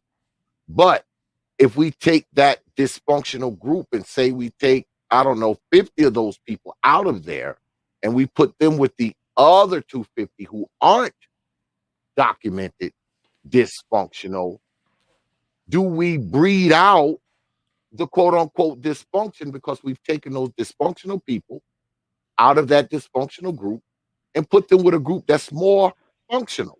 Have we in You, turn kind of bred out the dysfunctional, or have we bred it out to a degree at least? no, you can't breed out dysfunction by breeding more dysfunction. All you're gonna do is dilute the functional breeding. Mm, okay. So those 50 people will taint the other functional 250 people Th- because think think about it. Think go ahead. about it like this, right? All right. Let's say you're a genius, right? And your wife is a genius. you would expect to have babies who are relatively intelligent, if not geniuses themselves. Now, do you expect the person who I'm a genius, but my wife is a cocktail waitress? Mm-hmm. Do you expect our children to be as equally intelligent? Like think about just the raw input. Mm-hmm. So I think there's an argument to be made that no, if a really intelligent, if a really smart person has a baby with a person who is not that bright, then you're less likely to get a genius baby. But if two geniuses make a baby, look out. Well, if you don't mind, what you guys are talking about, I guess the best way for me to explain it is like this: take a bowl of apples. If you take a bowl of fresh apples and leave it sit in a bowl, and you don't mess with it, it's probably going to stay fresh for a while, right? Because it's all fresh apples. But eventually, one of them is going to start to rot. That rot could, be the reference for dysfunction. But say you got another bowl of fresh apples and you take a rotten, dysfunctional apple and set it right in the middle of those fresh apples. What's going to happen? It's going to cause all the apples around it to start rotting that much quicker. And that's what I think dysfunction does to people. You start taking dysfunction and putting dysfunction around people that are healthy and move in a functional way, and that dysfunction eventually will start rubbing off on people. So dysfunction is the more dominant force, is what y'all are saying. That's the more dominant force. Because if I take, like Brotherhood Conservative said, if I split a neighborhood or a society in two, and I take 250 people out of the 500 people there, and half of them are just straight dysfunctional. So if I take like 25 or 50 of them and put them with the other functional 250 people, it's not like they're going to transform them into functioning people, even though they're the majority over there, because it's only 50 dysfunctional people and 250 functional people. The dysfunction's actually going to win out. Let me ask you a question, X. What happens when they tear down the projects and move all those people out the projects to the suburbs? What happens to the suburbs? They destroy it. All right, let's move on. Let's move on. They destroy it. That's the same fucking problem. That is literally the problem. So it's played out in front of us. Like, we know the experiments. It's just the conclusions make us uncomfortable. Yeah. So what you're saying is dysfunction is the more dominant force. Then, if you can take a little bit of dysfunction and put it with functional people and they destroy it, that would indicate what? That dysfunction is the dominant force. And yes, and it's a learned behavior, like Hard Work said. Like for example, the example I give all the time is like with my two middle school children. Their mom was very, very depressed, angry, bitter woman when she was pregnant. The kids that I had with her when they were born ended up bearing some of that depression and bitterness. Whereas the wife that I have my two kids with now, she was very happy, upbeat, pleased, was not depressed by no mean, excited about being a mom. And the kids that I have with her, their attitudes are upbeat, excited. It's crazy, but I think a lot of that dysfunction is also learned in the womb. Okay, so you're talking about developing from the pool, the genetic pool. If it's in the womb, that means it's coming from the genetic pool. Well, right? I wouldn't necessarily say the genetic pool. I'm saying the mother is transferring a lot of her negative feelings and emotions right off onto that child in the womb. Whereas, like I said, with my wife, she transferred all that positive and happy feelings off to our children. I mean, it's weird, but I literally see the differences between two different kids that way. And I don't know if it's really if it's genetics or if it's just, them having to bear, because they were sharing the same vessel that she was, them having to bear the same, stress and emotional garbage that she claimed she was going through. You know what I'm saying? So what do you guys say when someone says, well, these people are these people are genetically inferior. Is it possible for a person to be genetically inferior just based on their genetics alone? Is it destiny for two dumb people to just have a dumb kid? Is being dumb genetic? It Is that depends. is I that think it. genetic? I think it Those are depends two on. different questions. Well, I was just gonna say a lot of it depends on the breeding. Was there a lot of inbreeding in the bloodline? Because a lot of inbreeding will bring a lot of genetic issues. Yeah, we spoke And, about that and, earlier. and, Well, I think you kind of, like I said, those are two different questions. Will two people who score low on IQ tests consistently, will they have children who score low on IQ tests? Yeah, there's a good chance of that. Will that child now in turn be completely unsuccessful in the world? No, no, no. no. That's a far different conversation. So that's kind of where it's a weird blend of even to your potential isn't limited, and as you know, your potential for success isn't limited by numbers on an IQ chart. Hmm. And that's But where it's kind of like it kind of becomes. That's why I'm uncomfortable with even the phrasing of genetically inferior. That's a very But dangerous David, phrasing.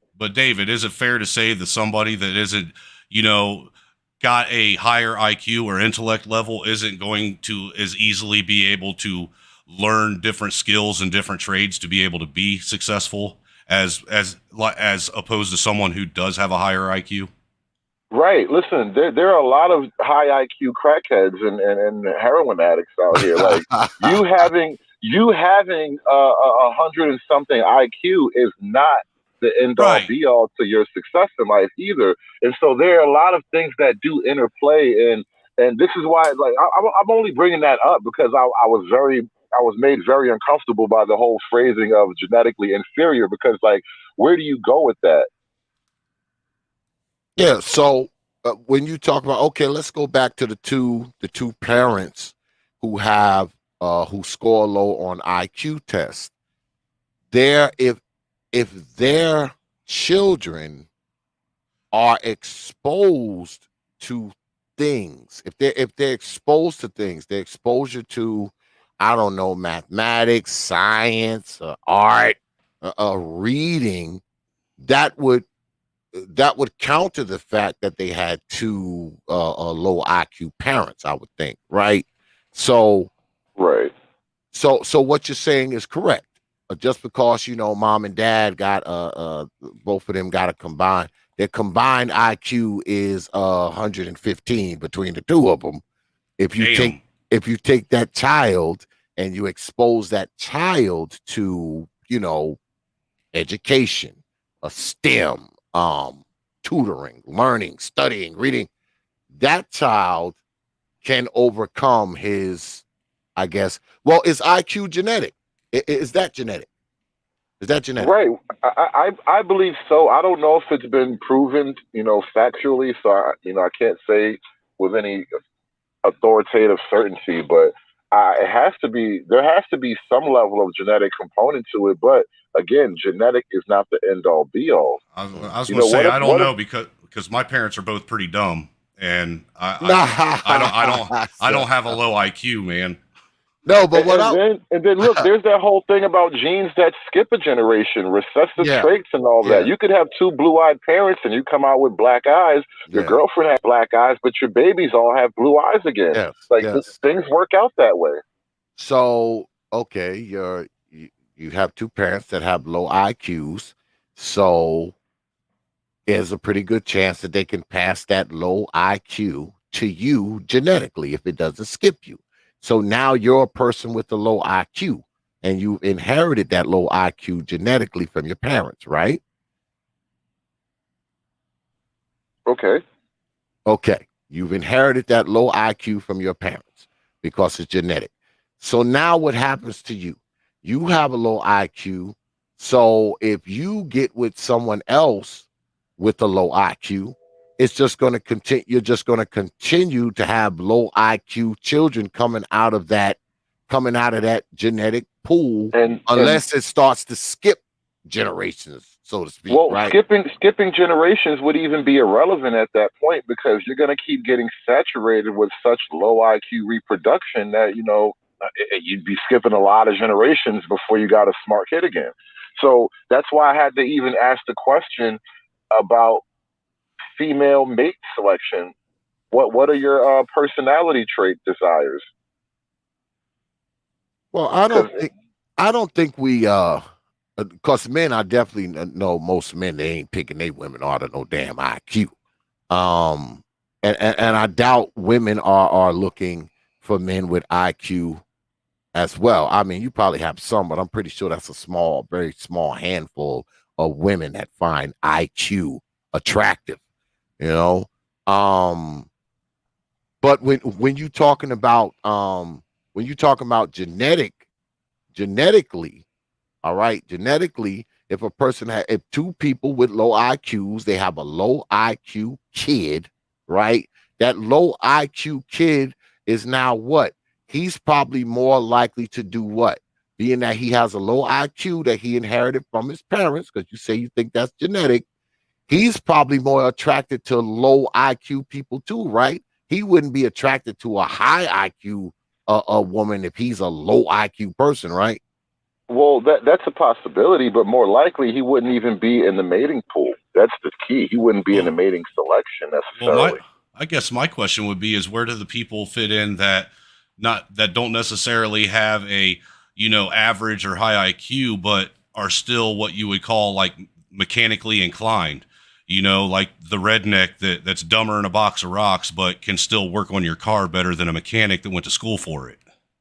That's what Mm. I meant about your IQ isn't the end all be all in determining like your success in whatever place you make for yourself in the world. And that's kind of why I went off on that whole tangent because like they're going to be, and that's probably the mean as far as like measuring people and capacity capabilities. Most people are not going to be super high functioning at a mathematician level. Most people are not supposed to be in Mensa. We're just Yeah. not. That's just not what we are. And that's the way it is, and that's fine. However, there's a bunch of ways that the average person can apply himself to success. And so that becomes a whole other conversation about habits and culture and what your goals and what you're willing to sacrifice and all that. But it doesn't really we're kind of just having a raw sort of data set conversation about if you're intelligent, are you more likely to produce an intelligent baby with another person? Once you start getting to the baby's here and what's his life going to be like, so many other things come into play. Yeah, well, you said something earlier. You said, okay, if I'm a genius and my wife's a cocktail waitress, you're probably less likely to have a high IQ kid, less likely to have a genius kid. But my question would be why? Because one of the parents is a genius. So do both parents have to be geniuses to produce a genius?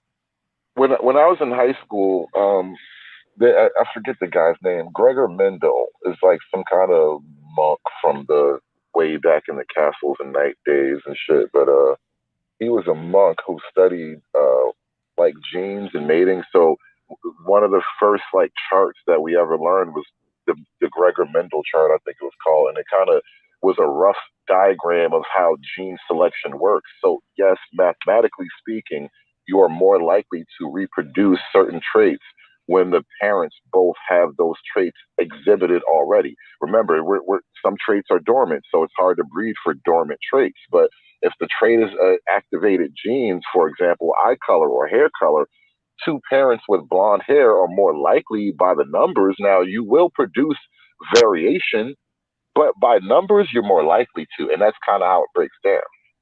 Hmm. Wow. So for those of you out there who have stupid wives, you might. So go well. Let me ask this: if you're a genius and your wife is stupid, are you more likely to have a stupid kid, or vice versa? If you're stupid and your If it wife is pretty intelligent, are you more likely to have a stupid kid or a smart kid? Well, if you want to go by IQ being a genetic trait, if the man has a high IQ and the woman has a low IQ, I would assume, by the way genetics works, that the man would pass on that high IQ gene. Okay. Yeah, that's what I was telling Brotherhood Conservative before. I mean, if you're a genius and you know your wife is she's the girl who's standing outside at Chick-fil-A, I mean, you're a genius. So can't you still pass that, those genius genes on to your child, even though his mom is the lady walking around with the iPad outside of Chick-fil-A? Well, every child is a genetic crapshoot, though. Yeah, that's true. So let's say it's 5 kids, right? Let's say she's happy to sit home and turn out this genius nigga's baby. Now she puts out 5 kids. Are all 5 of the kids you have with the cocktail waitress going to be geniuses? You'd be lucky to get one. Yeah, that's true. Well, see, So I don't even now reproduce that with 2 geniuses. Again, the numbers must go up. That's just the common sense about how numbers and genes work. but I don't even think that I don't think IQ is related to genetics, to be honest with you. I really don't, because look, that is the discussion though. But well, look at it like this though. I've worked in, I've done construction most of my life. So I used to work in a lot of those golf course communities where you have wealthy people, that you would think are high IQ because they're wealthy, they have a lot of money, so they pay people to do everything for them. But that's a misnomer in and of itself. Wealth is not an indicator of IQ. Well, I get that. But what I'm saying is, what I have noticed throughout my lifetime is it seems like people that folks that don't have to work as hard or don't have to do the normal things, have just normal everyday activities taken care of for them and don't have to worry about that stuff themselves. That's when you start seeing, people almost start dumbing themselves down because they throw money at this or throw money at that. And now they don't have to even do the simplest thing as learn how to run their washer and dryer. Are you familiar with the Mouse Utopia experiment we were just playing a video of? Yeah, I was watching that. And that's the same. That's the same idea right there.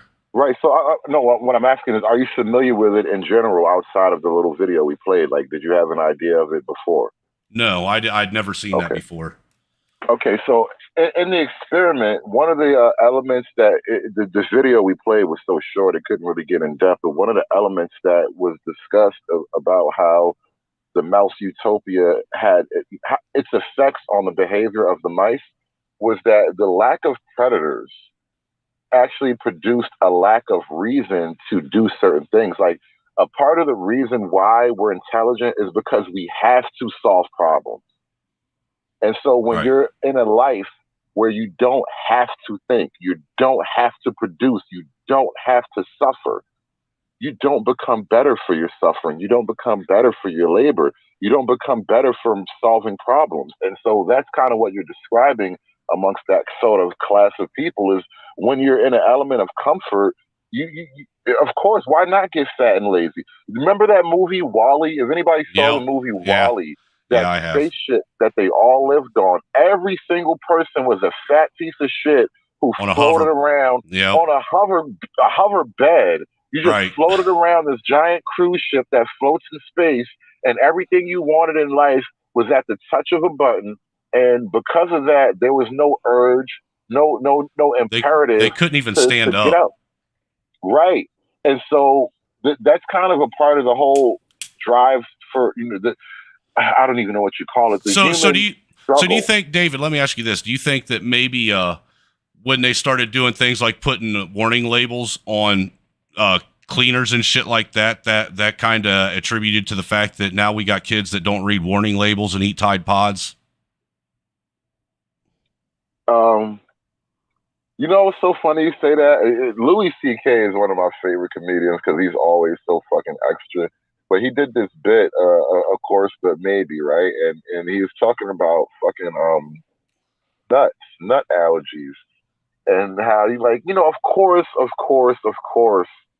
we're supposed to take the nuts out of all the food because we don't want the kids to get sick and die. Of course, you protect the children from nuts, right?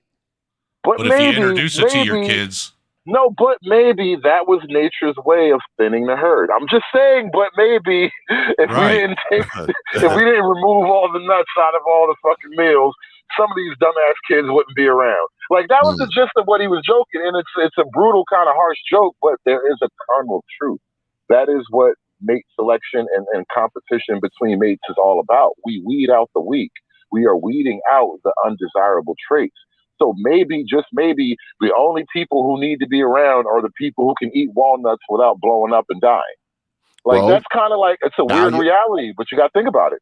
you're talking about genetic inferiority again, then, right? Because certain people need to eat those walnuts and die, right? Because Hey, genetically, they're not cut out to be amongst those of us who can eat the walnuts and nothing happens to us, right? well, here's the flip side though. So now those people who can't eat walnuts because they know there's this great pressure on them to exist, they have to be smarter. And now Mm-hmm. they not in their quest to survive the walnut, they also discover how to make walnut fucking atomic powered energy. Like he split the walnut atom. This is the weird thing about human struggle and human existence. Like guys like Van Gogh, they painted paintings like that because they were lovesick. Shit like that. Like you do great things for weird reasons, but all of a sudden you've done a great thing. Like this is just the weird nature of human struggle and human competition. Through struggle comes success and greatness. Yeah, I'd have to agree with that To point. a degree. To a degree. Yeah, I have to agree because see, you have some people that are out there struggling and they're struggling right into nothing. They Right. live they live their whole life struggling. Are those the people? Well, is that? Let me ask a different question. Is that something that is decided by IQ? Because some people can come through struggle and really take that struggle and turn it around and do something with it.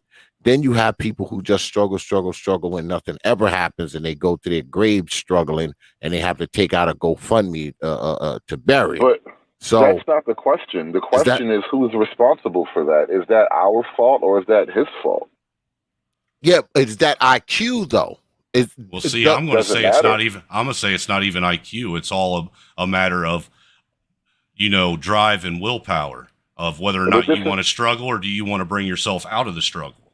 yeah, but is and all that's of why I say it doesn't matter. It is that doesn't all matter. is that all predicated on IQ though? Does the person with the higher IQ grow up in meager means and hungry and poor and come out and become a millionaire? It does that happen to him because he's the smarter person because he has the greater IQ? Is that why he was able to, come out of the ghetto and off the cheese line and all that old kind of foolishness? Is because he had a higher IQ, or or is the person who's in that same predicament and can't get out of it, do they just have the lower IQ, or is it both of those things at Yeah, once?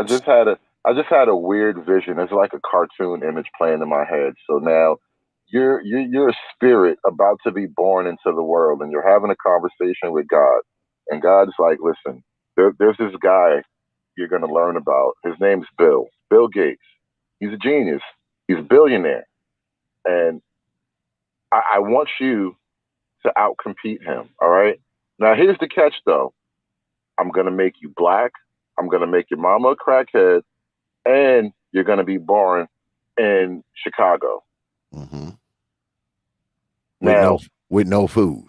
yeah, all of that, but you still have to outcompete Bill Gates. And here's the thing: if you do, you'll die and go to heaven, and your kids will have a great life for 7 generations beyond. But if you Mhm. don't, well, then you might go to hell. All right, But now go be but born. my but minus all those obstacles, is he still going to? Is the ability for him to do that there? Yeah, because he's alive now. Hmm. So it's just those obstacles that he's being born with that he has to contend with, not anything else. Right, assuming you have no major malfunctions, like I'm not saying you were born with one leg or anything like crucially different. I'm just saying you were born with structural deficiencies in your life, but you're not some outlandish genius. You just have average intelligence, but your goal in life. God told you this before you were born. Your goal in life is to make it out of this ghetto and outcompete Bill Gates. Well, then I think Isn't hard that work. the philosophical conundrum, though? Isn't that it in a nutshell? Pretty much. I mean, if you think about it, technically that's what it is. You know, you're because I think we get it mixed up because I think we give a lot more credit to the underclass of us, as we will, if you will, because we kind of talk from the angle that everybody is living this way, especially when you're talking about black folks. I mean, the black population that's living in poverty or below it, I think, is like 22%, right? Something like that. So you got 78% of us who are not there. You got 78% of us that are not living in some ran down building that's full of roaches and rats and shit. You got 78% of us who do have, a little bit of money in the bank. You have 78% of us who, aren't freaking like on welfare or the shit like that. So I think when we talk about these trials and quagmires that we often find ourselves in, I think we have to go ahead and we have to make concessions for the fact that is a minority of us, even though it appears that minority has undue, unbridled influence over the rest of us. But especially when you're talking about socioeconomically, right? Because when you talk about IQ and being a genius and all that kind of stuff, we're talking about the impact it's going to have on those things, right? Because guess what? You can have a 156 IQ, but it doesn't mean anything if you're living underneath the damn bridge and eating out the garbage can. Doesn't mean anything, right? And likewise, you can have an IQ of 60, but if you're a millionaire, who gives a crap, right? So these are the things we're talking about, right? For the most part. And Right. when we're talking about the pool, when you talk about the genetic pool of people, we're talking about a pool of people who are reproducing and or not reproducing, whether or not that's good or bad. Because we don't want the guy, even if he's rich, we don't want the guy with the 60 IQ reproducing, right? Bro, We'd probably rather have the guy with the 160 IQ that lives under the bridge to be reproducing, right? brother X, I have to ask: are you familiar with a great cinema classic? It's a film called Idiocracy. Yes. Yes. Yes. So everyone's watched this great piece of cinema masterwork. Okay, great. That Now, wasn't and that this, was that was the prophetical masterpiece. it was almost like God had a hand in writing the script. And in this movie, there was a scene that kind of set the stage. That was the purpose of the scene, to set the stage for how the breeding could scale itself up to such a disastrous effect, where you have one couple, highly intelligent, high earners, and they're asked about having children, and they're like, "Oh my God, in this economy, I can't have kids. Like, the schools over here suck, and we should probably make a little bit more money. I should go get this next raise or this next promotion before I have kids." And so time goes on, they have maybe one kid by the end of their lives, whereas No, you they got didn't the have regular. any. They didn't Well, have yeah, they any. don't have any. Yeah. Fine, Yeah. they They don't didn't have have any. any. And then you get like the regular, trailer trash ghetto couple, and they're just having babies left and right because Yeah, life they're is essentially free for them. spitting them out like bunny rabbits. And just by if you run that to its logical conclusion, all the smart people essentially breed themselves out. Mm. Because they try to wait until it's perfect for the perfect time for them to have a child, and essentially they don't realize that that the window for them to have a child has run its course. Yeah. And now the problem that I see here, and how you really solve that problem, even in a more real world scenario, and this is why guys like me who sort of thought themselves to a conclusion that landed me on the right side of politics. if you remove the competitive urges from a society, you will inevitably dumb them down. Mm. So when you look at Black America and you look at, even though like the people would love to say more white people are on welfare, but by a percentage, a greater, huge percentage of Black America is actually on welfare or If you go tied by to some kind of percentage of government population, assistance. if you go by Right. This is percentage what I'm by saying. population, But population density matters because that right? means for every 10 Black people, there would be like 4 on welfare, as opposed to for every 10 white people, there would be 1 or 2. That's like the differences we're talking about. So that means we're oversaturated in a certain area. So if you take the Black American culture that was competitive and productive before the Lyndon Johnson era, and then remove competition and remove the urges for productivity after the Lyndon Johnson era, it is of course, we'll be looking at a situation where you have to ask, are they just dumb? Well, you can see that, David, just in Are our they schools just today. I mean, dumb? we grew up in the era where we still had like field day at the end of the year. Competition was a big thing when we were in school. It was huge, and now competition isn't something that's revered. It's more everybody has to be on the same equal playing field, and we see what kind of adults that's actually producing. Right. You talked about removing all the labels off the warning letters because, maybe the kids who eat Tide Pods aren't supposed to reproduce. And then not only that, but maybe the kids, because we not only did we remove, we put warning labels on everything, but look at the whole trophy culture where everybody gets a trophy. Maybe some kids are supposed to learn the sting of not winning because you suck, and that's just the truth of it. But not, Right. but now we have to protect everyone's feelings. So now, because everyone's great, no one's great.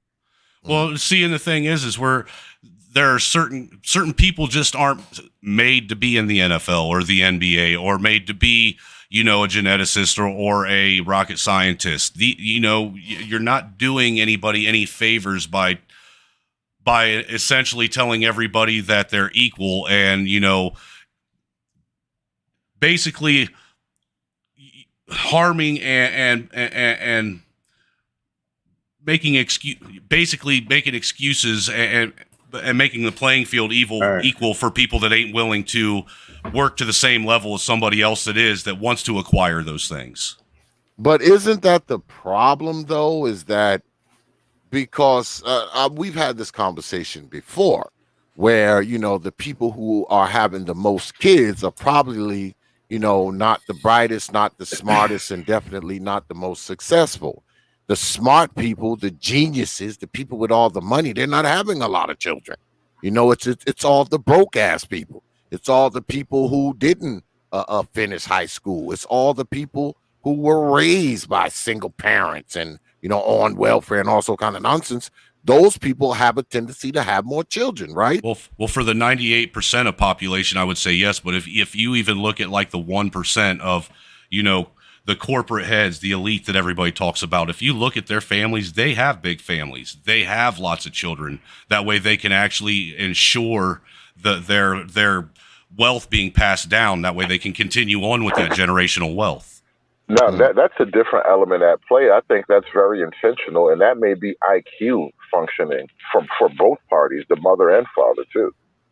Yeah. But we've been joined by brother Kevin Sales is in the house. What's good with it, brother?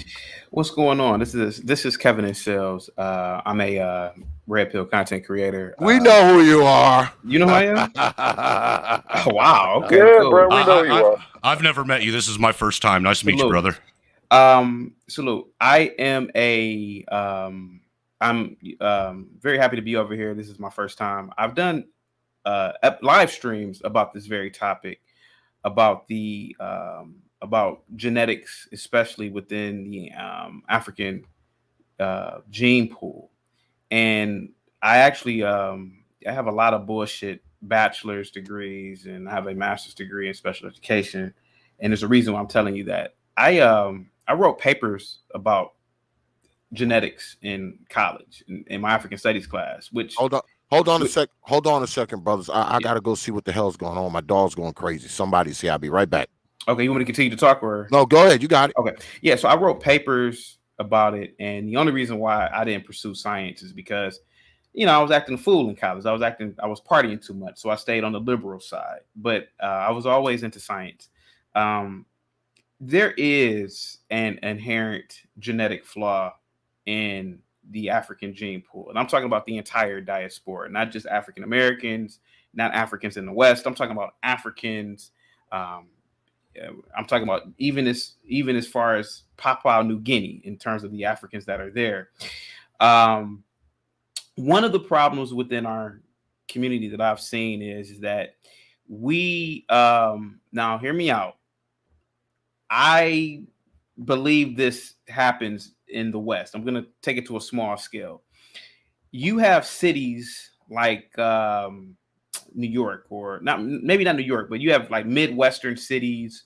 You have cities like, I don't know, Kansas, cities like Akron, Ohio, cities, Philadelphia. And in these cities, you have African Americans who have never really left the city. Now, their ancestors may have moved there during the Great Migration, but they never really left the city. So you have a lot of Black people breeding with Blacks around the corner, up the block, never really venturing out, to different places outside of their little neighborhoods. Now, how do I know this? Well, I used to teach. I saw it all the time with certain students who would find out that the dude in the classroom is really a brother because they never met their father, and their father had sex with a lady around the corner, and this kid who lived in the neighborhood is really their brother, but it ended up being her classmate. So I think there's a lot of, in the Black community in America, and I've seen it, we tend to make fun of the West Virginian whites who are interbred, but really, this really happens more in the inner city Black communities. Because again, Black people generally don't venture out. What I've noticed with whites is that whites a lot of the times can trace their lineages back. So I hear a lot of, like, when I was in college, I heard a lot of whites say, "Oh, I'm German. My dad is Polish. My girlfriend, she's from California, and she's Eastern European." So they know where the genetics are coming from. Whether it's inadvertent or not. Whereas in the Black community, I have literally seen Black men sleep with everybody in the neighborhood. And what I'm saying is that person may or may not be a family member. That person may be a cousin that you don't know about. So we're talking about incest that probably permeates throughout the culture on an inadvertent scale. Interesting. Yeah. Okay. If I'm making, it's 12 o'clock at night, guys. So I'm a little bit tired. No, we covered a lot of this. So we covered a lot of this before you came on. You're right on target where we are. Okay. So we have that. Also, you are correct. My dad is damn near 90, and he's still functioning. He works hard like a dog. He does all the landscaping for him and my mom's house. He still does a lot of work for all his other houses he owns. He's retired from the medical field a long time ago, but he does a lot of work, so he keeps functioning. He asks me all the time, "Why don't you and your friends have kids?" And to a degree, I say, well, me personally, now mind you, I've slept with a lot of females, and only because I went to college, so that's default too. And I tell them all the time, there's not a large selection of I like Black women. There's not a large selection of Black women. I like a certain type of Black woman. I like tall, thin, dark women. I want to know how your mother looks. I'm actually married right now, but I like a certain type of Black woman. My friends like certain types of Black women. You don't generally find these types of women that that dominate the Black culture. You find generally fat, obese Black women, and not just out of shape, but I'm talking about just fat. So you're talking about Can I add one more thing to that? The, Yeah, the go ahead. personality element. I was going to get on There are that too. personality Yeah, traits that are hard yeah. to select for in black It's female yeah, culture. it's hard to select from. So you have blacks like me who actually think about, if I have children, I want to breed with the best. A lot of black men will stick their dicks in anything. And when I was in college, I was friends with a lot of different people. And there was this one white kid. He was real, what's the word I'm looking for? He was real conservative. He said, man, damn, black guys, they just, oh man, I wish I could just be black one day. Like you guys could just sleep with anybody. You guys are, and I'm like, bro, that's nothing to be proud of. That's nothing to be proud of. It's actually shameful.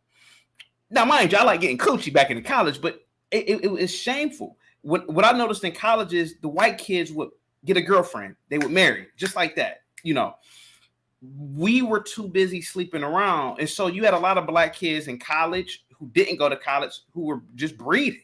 They were having sex and breeding. So now you're just breeding with any and everybody, and now you don't know where this woman comes from. You don't know about her genetic past. You don't know if she has a family lineage of schizophrenia, this, that, and the other. Now, I'm not dogging mental illness because I actually was a mental health administrator for a nonprofit, and I also taught in the mental health field as a special. That shit is genetic. But that shit is genetic, and so a lot of black men, we're not taught to. You don't listen.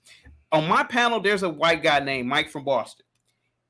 I asked him a question. I said, now Mike from Boston and his wife are well-to-do. And I'm sorry for talking you guys' head off. But well, hey, I just want to introduce you to the white guy on this panel, Trailer Hood. What's up? Now, Mike from Boston, he's a well-to-do white guy. His wife is well-to-do. She owns a drug facility, that drug rehab facility. So I've seen his stock portfolio. He's very well-to-do. I asked him. I said, if a hillbilly came to your house and wanted to, he has a baby girl and wanted to date, obviously his daughter when she gets of age, would you accept it? He said, I would chase him out the door with a shotgun. He said whites generally don't breed. Whites don't tolerate shit like that. And you know what I noticed growing up? And I always noticed this about whites who were middle class. They did not associate with poor whites. I never saw it. I never saw a good-looking Bradley Cooper type white dude fucking a trailer park Becky. Now, hear me out for a minute.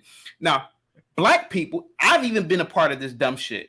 Oh man, ain't nothing like a project bitch. I've even done it, and I'm educated. I come from an educated family, and now that I'm older and looking back at it, I'm like, why in the fuck was I into projects that one time? Why in the fuck was I talking to this single mom one time? Because we fought black men or black people fall into the trap of just breeding with everybody. Other groups of people don't do that shit, from what I've seen. So it's about breeding selections, and you guys are right. A lot of black people breed. They have 4 and 5 kids, the stupid ones. But blacks like me, I don't have any kids. Either don't have any kids or have 1 kid. And generally, a lot of times it's a girl.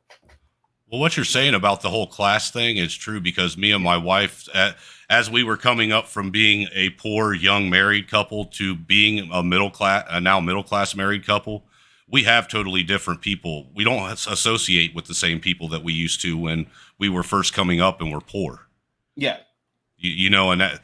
Now, and you know what's so funny? You say that, that's forbidden in black culture. You ain't real if you move like that in black culture. You're not keeping it real. You forgot where you came from. No, you become what you keep around you. Agreed. And can I say this real quick? And you know, if you guys already know me, you guys already know I can get very offensive. I honestly think that this has been going on for thousands of years. I think that something happened within the African culture thousands of years ago that caused some sort of stagnation, some sort of underdevelopment. Whereas whites were building goddamn aqueducts in ancient Rome and blacks were living in goddamn mud huts, something happened. And it's in my opinion, it's just my opinion. I don't want anybody to, you don't have to agree with me.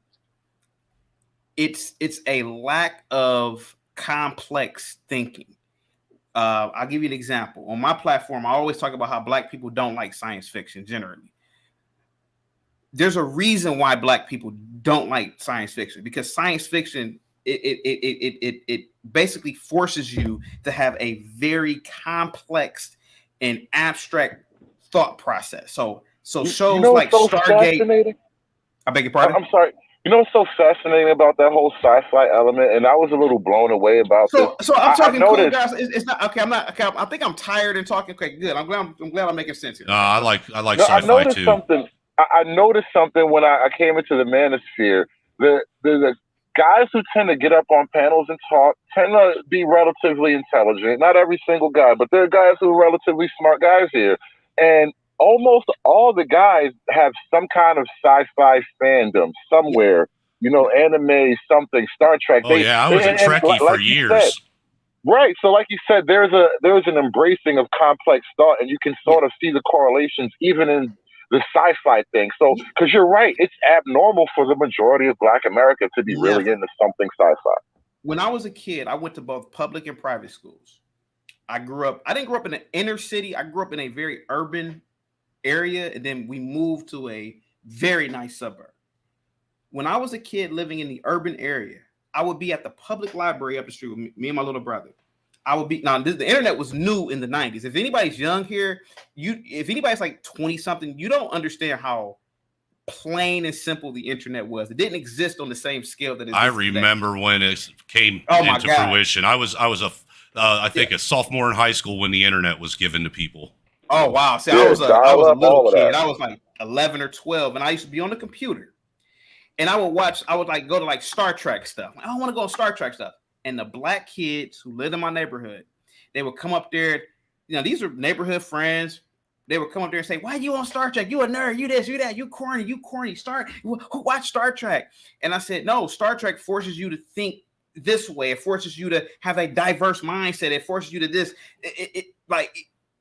Mind you, I'm trying to explain this as a kid." Let me ask you something. Since you went to the library, did you ever read any of those choose your own adventure books? Did you get into those? I'm not. You have the these choose your own adventure books. I know what they are. Yeah, those are fun. They're books where you're given decisions, man, and you can pick your outcome in the book. I primarily read anything Star Trek, Star Wars, anything dealing with science, like even like fact. Well, the only reason why I asked is because it made you think, outside the box as well. It made you have to use your head and think about what the outcome could possibly be. Oh, okay. So I'm pretty sure I probably did. I just don't remember it. I was 20 something years ago. But here goes the thing. I think the reason why whites, not mind you, I'm not taking up for whites at all. I'm just talking about facts. Whites are superior, not all of them. I was going to say not all of them. Not all of them.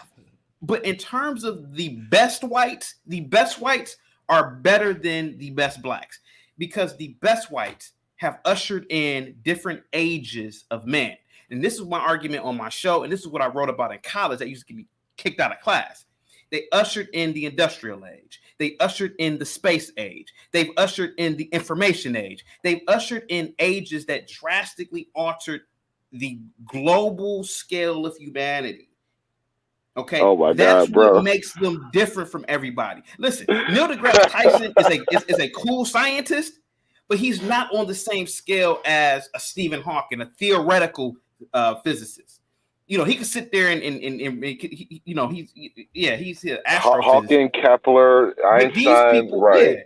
Yeah, these people actually contributed to science. Neil deGrasse Tyson, who I rock with, yeah, he's a good-looking dude. He's funny, he's charismatic, but what did he really contribute to it? Nothing. He brought science to pop culture. He brought it to pop culture, which is fine. I'm laughing because you stumbling into territory that I know I'm kind of versed in stuff, and I'm not going to disagree with you at all. But there's something that I came across that just cracks me up, and I don't know if you're familiar with this. It's cargo cults. I'm gonna just leave it at that. Cargo I know cults. What cargo cults are too. If you haven't heard of it, look it up. It's cargo cults. I'm very hard on the black ego, bro. They're very rough for the black ego. Yeah. So cargo cults, particularly the last cargo cult was in Papua New Guinea, if I'm not mistaken, where the inhabitants in the 1970s, they were still living like it was the goddamn Stone Age. and now Papua New Guinea is inhabited by what I believe are the original blacks. I know what you're talking about and now. They believe that a goddamn helicopter and all this shit was some like alien shit or whatever, some god shit. Yeah, there was like some military airplanes dropping off food and shit, and they thought they were God. The best one is so fucking great, and I love America because of this. They have an island where their particular cargo cult worships a white man, an American named John Frum. He is their God is an American. I was like, yeah, fucking America, fuck yeah. And so, right, and so I know I'm talking you guys' head off, but I'm just excited to be around people who actually. It's wild because it's like when you even present facts. This is what people who on my panel say. I have one person on my panel. He says African Americans invented everything. I'm like, no, the fuck they didn't. No, they didn't.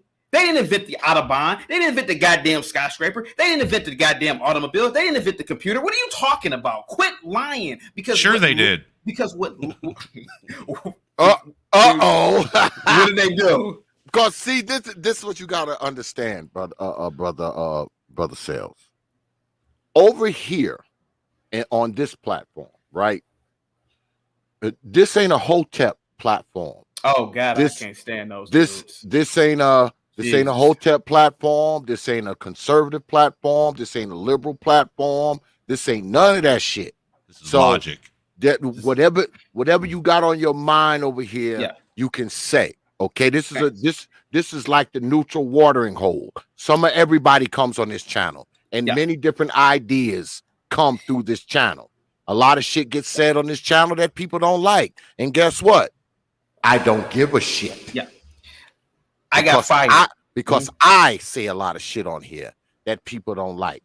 But what you also got to understand over here is that when people watch this channel and they hear this kind of stuff, because see, a lot of black people, especially on media, want you to believe that when it comes to everything about everything in this world, black people have done it all. Black people have created it all. Black people stand on top of it all.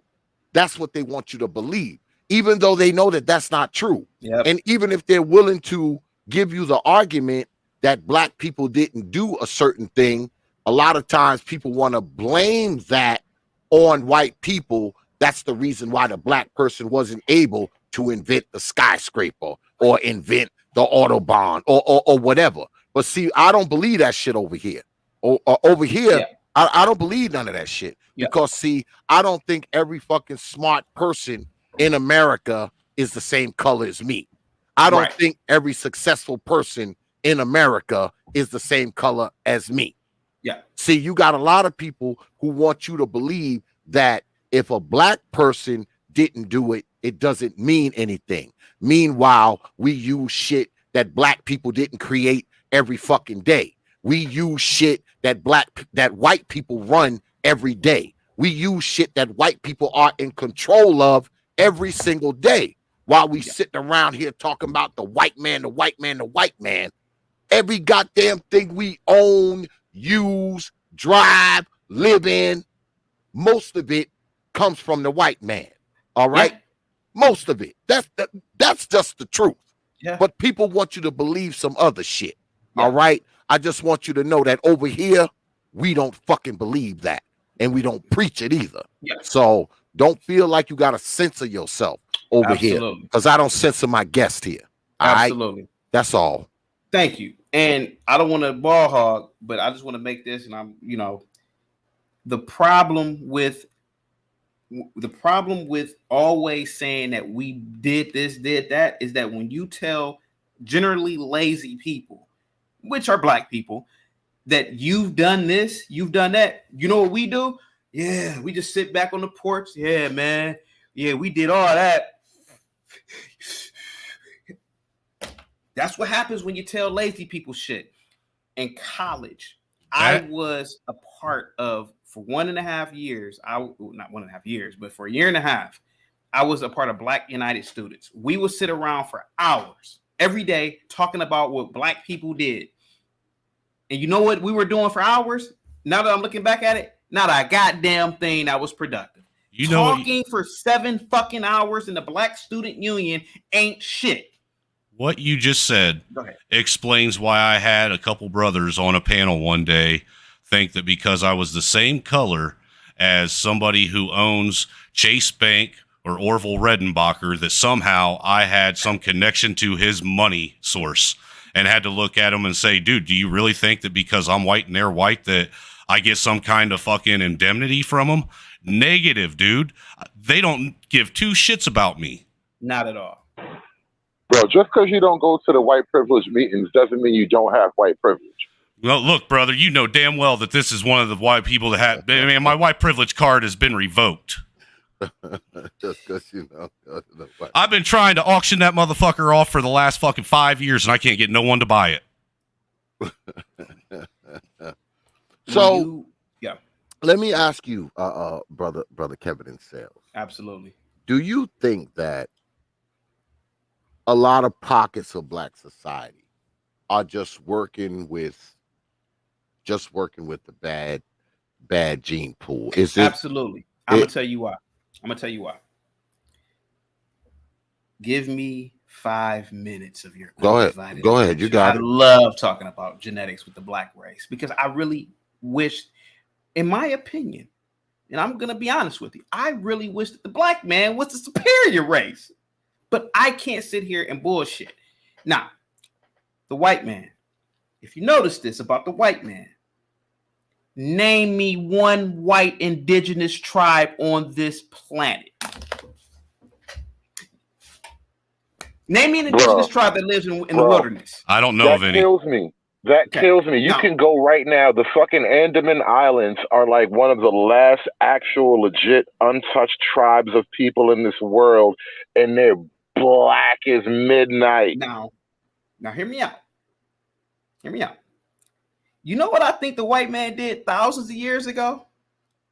I think either the Romans or either some progenitor, not even the Greek, because the Greeks became before the Romans. I think it was even a civilization that probably came before the Greeks, or maybe it was the Greeks or the Romans. They looked at primitive tribal groups that were, whites that were primitive, and I think they exterminated them. And I think they exterminated them because they probably said, now this is just my theory. They exterminated them because they said, damn, why the fuck aren't they, why are they living like that? Why? They're hindering us from progressing. They're hindering civilization from for a posterity of greatness. Bro, it doesn't even have to be that complex, bro. It's just a natural way people are. I will destroy the enemies. But right. So just hear me out for a minute. What I think what happened with the Black race is that certain groups of people, even up until the 1900s, were living like it was the goddamn Stone Age. Untouched groups that never been touched by any culture. And they were still living like it was 10,000 years ago, 20,000 years ago. And I think that they never invented certain things, and they never passed on certain genetics to the next group. They never passed on certain culture or certain skill sets and whatever. And I think that's what happened. I think that genetic shit goes back tens of thousands of years. I don't think it had nothing to do with colonization and slavery. I think that what's going to happen is that certain groups now, like the Nigerians, African Americans, are going to be the dominant African group on the planet by the 22nd century, because of, like, look at what Nigerians are doing. You're not average Nigerian, but your Nigerians that come over to the West, those are your best. So they're breeding with the best. Their genetics are breeding. They're breeding culturally and genetically. They're breeding for the best. But think about blacks in, I hate to say this, man, but think about blacks in, like, I don't know. I don't really want to say it. Never mind. Now I'm getting too crazy, but never mind. Think about like an African country. Go ahead. I don't want to say it. I wanted to say something to you, though. I could actually answer your question. And like I said, a lot of what you're getting into, I study a lot of this stuff, but I don't talk about it because, like, it's a little esoteric and it's kind of far out there for a lot of circles. But put it to you like this. the answer to your question about the white versus black thing could be described in Hold terms on, of a simple. hold your thought, because I did promise everybody earlier that I was going to run some commercials. Hold your thought, brotherhood conservative. We're going to come back after these damn commercials, Negroes, and we're going to go back into this because I kind of like where this conversation is going. I kind of like where it's going. So everybody just hold your horses for about 5 minutes. I'm going to run some of my bullshit commercials because the person that's in them told me I need to run them tonight. So I'm going to do that. But we rocking out. We got Brother Kevin and Sales is in the house. Brotherhood Conservative and Trailer Hood is here. You're listening to T.P.O.T. Media. I know it's about to get crazy up in here. You see the email on the screen. If you want to join, it's prophetofthought@yahoo.com. That's prophetofthought, one word, no caps, at yahoo.com. Negroes, I will see you all on the other side of the break. All right? All right. Open your mind. Hey guys, T.P.O.T. on Facebook, Instagram, and Twitter. But you knew that already. You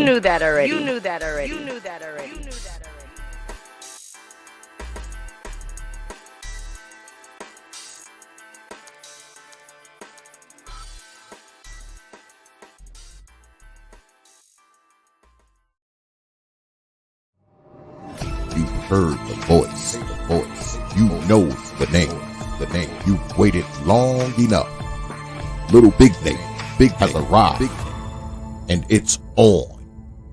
Let's go.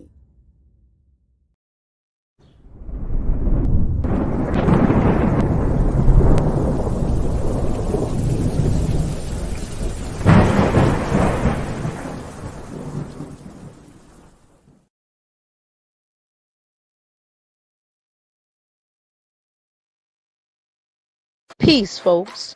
Open your mind. Wednesday, we throw down in the digital square circle on Hours of Power debates. Thursday, we get at it with DXL, Dark Exodus Live. So come through, 9:30 p.m., right here on the Tpot YouTube page. You know.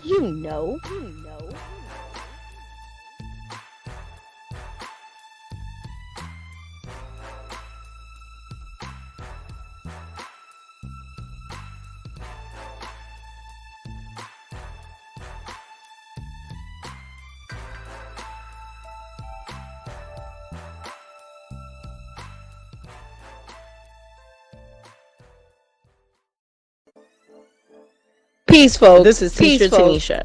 You're listening to the Tpot Media YouTube page. You know. Now back to the show. You know.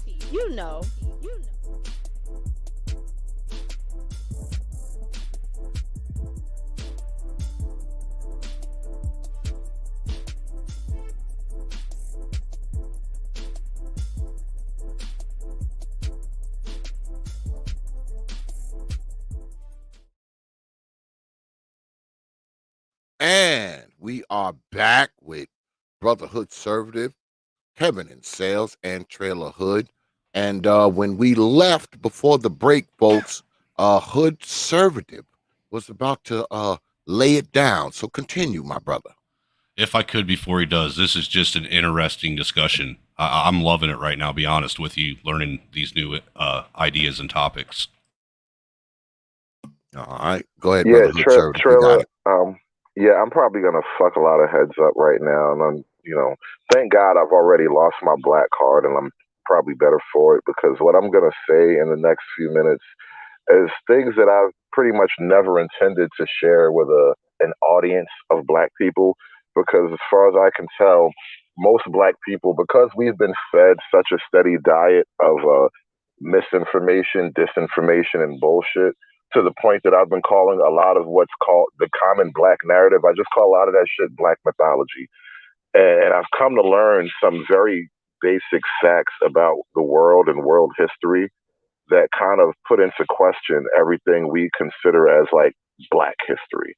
And I'm talking about like that we was Kang's history, not Black American shit. And so to answer your question about Kevin Sales, before we went to the break, you kind of wrote you laid out a scenario and sort of you were pondering about what happened with the black gene pool versus the Caucasian gene pool as to why there was such a difference in genetic capabilities, I guess we could say. And you were stuck sort of at that gap, at that cliff. And I do believe I have an answer for you because I've kind of investigated this, and it's more of a hidden history kind of quest. You can't learn this sort of stuff in your basic history class, your regular American educational system, right? So that being said, you can take this idea all the way back to a story, basically the Great Flood. And long story short, apparently the tribes that survived the Great Flood with animals, with agricultural culture intact, were pretty much Caucasian, blue-haired, blonde. Blue-eyed, blonde-haired Aryan tribes. That word Aryan, that word Aryan is actually significant for a lot of reasons. That Aryan culture apparently was the driving culture behind pretty much every great civilization we can name. So therefore, when you look at cultures like ancient India, the Chinese, any culture that has great pyramids, right? One of the things that we also see associated with those great pyramids is statues of their gods with blue eyes and blonde hair. And so what I'm kind of proposing to you is there was a certain culture, a certain tribe, a certain race, if you want to put it that way, that kind of got a head start with the tools of civilization, and probably also retained certain knowledge. And so a lot of this stuff is not going to be discussed openly and broadly, but if you were to look at certain correlations, for example, the swastika, right? The swastika, as we understand it, is Nazi Hitler symbol, but you can find Native American symbolism, like artifacts, like has nothing to do with their influence of the white man. Certain Native American tribes use the swastika as a religious totem. That symbol is repeated almost worldwide, and a lot of ancient cultures as a religious totem, all the way to Japan. You can find pictures of samurais, the actual samurai uniform or whatever you call it, the armor of a samurai with the swastika carved into it in certain places. So to answer your question, like there is an explanation. It's just that it's something that's not really recorded. Well, it's not really shared with the common public. So you kind of have to go on middle of the night YouTube rabbit holes to find all of these very informative videos. And I could share a lot of sources with people if they care to know, but that's pretty much the end of it. Yeah, so I definitely know about the rabbit hole you were talking about, and to further expound upon what you were saying about certain animals or cattle or geographical location could play a part in the development of a culture. There's a book. It was written in 1997. I read this book in 1999. I read it like 2 times. It was that good. And I actually read it within like a 2 week time period. I read it twice within 2 weeks. It's called Guns, Germs, and Steel. It talks about Jared Diamond talks about what you're talking about, not in terms of the religious aspect with the Great Flood, but he talks about how certain animals, certain geographical locations could lead to a race developing or a culture developing at a higher rate. One of the things about Africa is Africa was so goddamn big that it was the distances between groups of people and interacting would have been different compared to whites on the island of Britain. Also, the animals in Africa were, for the most part, you couldn't domesticate any animal. So you couldn't domesticate the zebra. You couldn't domesticate the lion. You couldn't domesticate. The only thing you probably could domesticate, and it probably was super hard to do, was an elephant. And that might even have been super hard, considering the fact that elephants run in family packs and they may kill you. You know, elephants have great memory, so they may come back to the village and kill everybody. You know, they are revenge seeking animals. So whereas Europe didn't necessarily have these types of animals, they were able to domesticate the dog from the wolf. They were and transform the wolf into whatever animal that they wanted it to. It could, you know, they turned it into hundreds of different species of dogs. They were able to domesticate the horse. They were able to domesticate cattle, or, you know, and so those things weren't, you know, maybe that played a part in the underdevelopment of Africa. Another thing too is traveling. If there are predator animals that are all around, and you saw someone getting ripped apart by a lion, maybe that's one of the reasons why you know, certain African people never really traveled to different other places compared to, you know, whites. And we know whites traveled because goddamn Alexander the Great was 19 years old walking all across the Mediterranean. Well, hell, the Mediterranean is beautiful, right? But you don't really hear of expeditions like that other than Mansa Musa. But Mansa Musa had an entourage of 30,000 people, so no predator animal would dare even come close to something like that. But well, there's one more thing about the travel I think you kind of left out of navigable rivers. None of the rivers in Africa are navigable in the sense that you can transport cargo, people, goods, that sort of thing. So if you look at the rest of the world, the Nile, the Amazon, the Danube, I think in Europe, they have the Yellow River, and what's the river in the Ganges in India. These are all not just water sources, but major thoroughfares for goods and people and culture. And so because of the lack of travel, river culture, water travel is actually very, very critical to those ancient civilizations. And that's why Egypt was able to flourish. Right. And that lack of contact with outside tribes. So if you look at Africa, a lot of the culture that you could name is kind of restricted to the edges. Yeah. And so, you know, growing up, I think we're all pretty much the same age here, but growing up, I played a game called, I was never really a big video game player, but I played a game that's highly addictive. It's called Ages of Empires. And you could just see how, you know, if the computer, if certain scenarios, you can see that your development is really based on the resources around you and the certain animals around you and water. So, for example, we don't necessarily know who built the pyramids, and for all we know, there was a civilization that even predated what we think of as the ancient Egyptians. But whatever civilization was there, they for damn sure used the Nile. The Nile was abundant in terms of you know, you could travel on it. You could damn sure you know, grow crops around it or whatever. But like I said, anything in sub-Saharan, somebody in the chat wrote sub-Saharan Africa was an obstacle. It really was. And so I don't sit here and just say that black people, you know, we were just underdeveloped just because, but there could be a lot of factors. And I think geographically, maybe that's that's what Jared Diamond talks about in Guns, Germs, and Steel. You know, maybe whites in Europe just got the luck of the draw in terms of their geography. Now, one thing I can say is that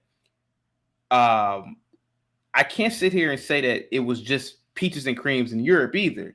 The Russians had hell for weather, and the Britons they didn't necessarily have.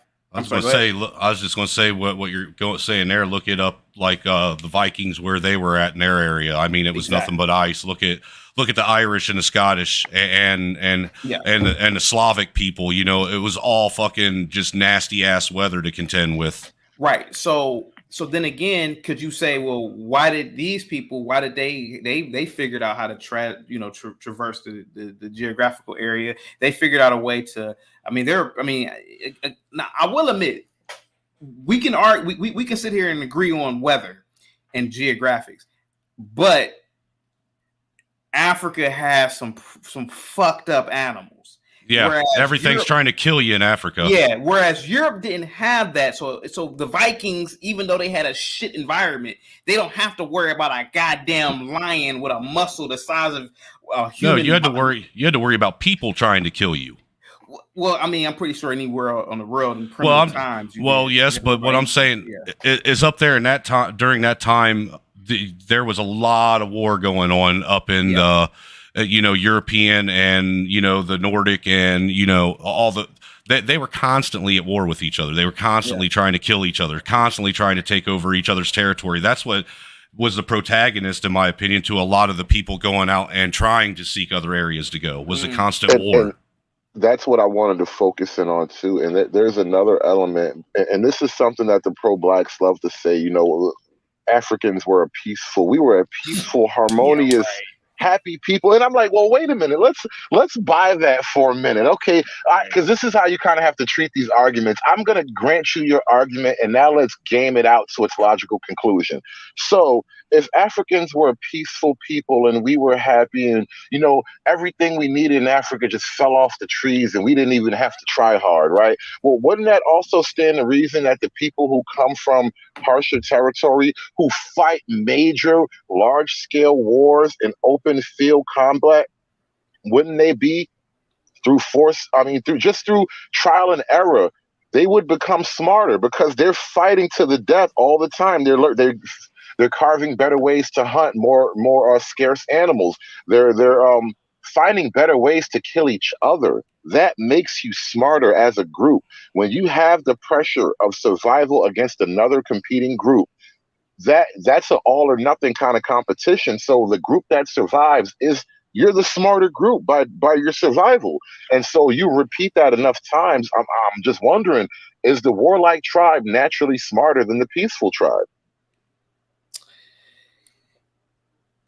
That's a good question. I never thought about that. That is a good question. I never thought about that, actually. I mean, well, okay, what about the Vikings? Who did they end up becoming? Christians. The Vikings became Christians. They basically ended up becoming, my heritage goes back to the Vikings and the Scots and Irish. That's a good question. I never thought about it before like that. It's something that you have to sort of ponder, because I was kind of expounding upon this before you came on the panel, Kev, but the idea that struggle produces success and greatness even.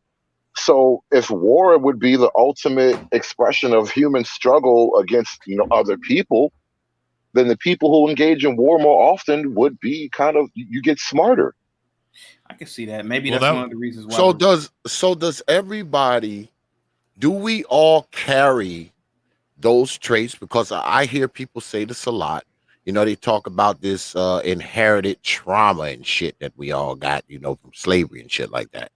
Now, do we? I don't buy that for a minute. Oh, hell no! I was going to say I ain't got no inherited trauma from the slavery Irish went through in Ireland. Oh no, inherited trauma, my ass.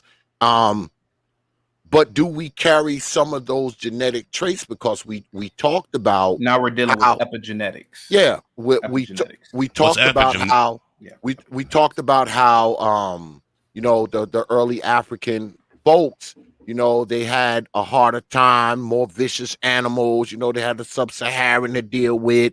We didn't have those. We couldn't circumnavigate. Those rivers that were there. And you fast forward now, as we spoke of earlier before you came on, Brother Kevin and Sales, about 60 to 70% of Black people don't leave a 50 square mile radius of where they were born. Yeah, and that's what I was saying. So yeah. Is that genetic? Is that part of our genetic makeup? Because we were once, not able to move because we didn't want to circumnavigate the sub-Saharan. We didn't want to run into the lions. We didn't want to run into the panthers, jaguars, and I think alligators. I think in the spirit of exploration, I think whites genetically, it's something genetic about. I was going to say, since you say that, I was going to say that actually is something that really causes me to think, because like myself and most white people that I know, the first thing that they can't wait to do is to move the fuck out of mom and dad's house and get as far away from where they grew up as possible. Yeah, I listen. I've had all types of friends, and I can tell you the most adventurous people I've ever seen in my life are white people. They will do some of the craziest. Listen, I've skydived before. I've done a lot of physically adventurous things, and I've done all types of psychedelic. And you've never done that with your black friends? I have done. I've done. I have. My friends are sort of like my best friend is sort of like me. So we've done psychedelic drugs. We've skydived. I skydived with 3 black friends of mine. One of them actually is dead now. He committed suicide, unfortunately. But we were all deep thinkers, and that's probably what brought us all together. Like science, it's like a self-selected group. Then. Yeah, it's like self-selected. But the thing is that I think that in terms of genetics, I think that the white man probably is something that is adventurous about him. Like he's always wondering. Like, and it's probably why we get Karens a lot. Karen, I think the Karen is a what's the word? It's microcosm. I think a Karen is a small example of that. Like always wondering things, like And I think those are just nosy old bitches, man. Yeah, or maybe they're just nosy old bitches. Yeah, women are like that. Period. But like for instance, the first 3 years of my adult life, from 18 to about 21, my mom was pissed at me because she didn't know where the hell I was. I didn't talk to her for 3 years. I got in my car and I just fucking took off and traveled and went wherever I went. I didn't have a job, didn't have no money, and I just went and saw things. I saw where life. I went where life took me. You know what I'm saying? And then 3 years later, I showed up at my mom's front step, and she said, "Don't you ever do that again." Think about this for a minute. Think about movies, right? So think about the what's that thing that George Lucas does well? The hero's journey, right? So think about the character Luke Skywalker. He leaves and he finds himself and he fails. And I feel like that is the white spirit. Like they have like this hero. Not, of course, not all whites are like this. Not all blacks are but what I'm saying is I've always noticed that whites will do things that are just insane to me, like climb rocks and skydive. Yep, that's this guy. And do crazy shit. And I feel like whites back then probably were like, listen, we know it's tough. People are gonna die, but it's the adventure, it's the journey of it. It's traversing this land. Yes, there are monsters, there are dragons. Obviously, they're talking about wild animals. But yes, but there's something across this way. The what ifs are half the excitement. Yeah. But blacks, I hate to say this, we're more like, I ain't gonna do that. Shit, we're gonna get in trouble. You don't know how many brothers I've had tell me I'm nuts for some of the shit I've done. Yeah. Yeah, well, it's common knowledge. I know when I was coming up, all right, and I came up in the suburbs, so not even really in the suburbs. I came up in more of the rural area of New York as a young guy. I went to school out there and everything. The white boys out there was crazy. They would, like, when it was like a snowstorm or some shit like that.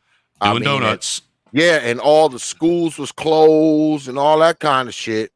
They would be like, they would tie a rope to the back of someone's four-wheeler and freaking be on their damn surfboards and shit.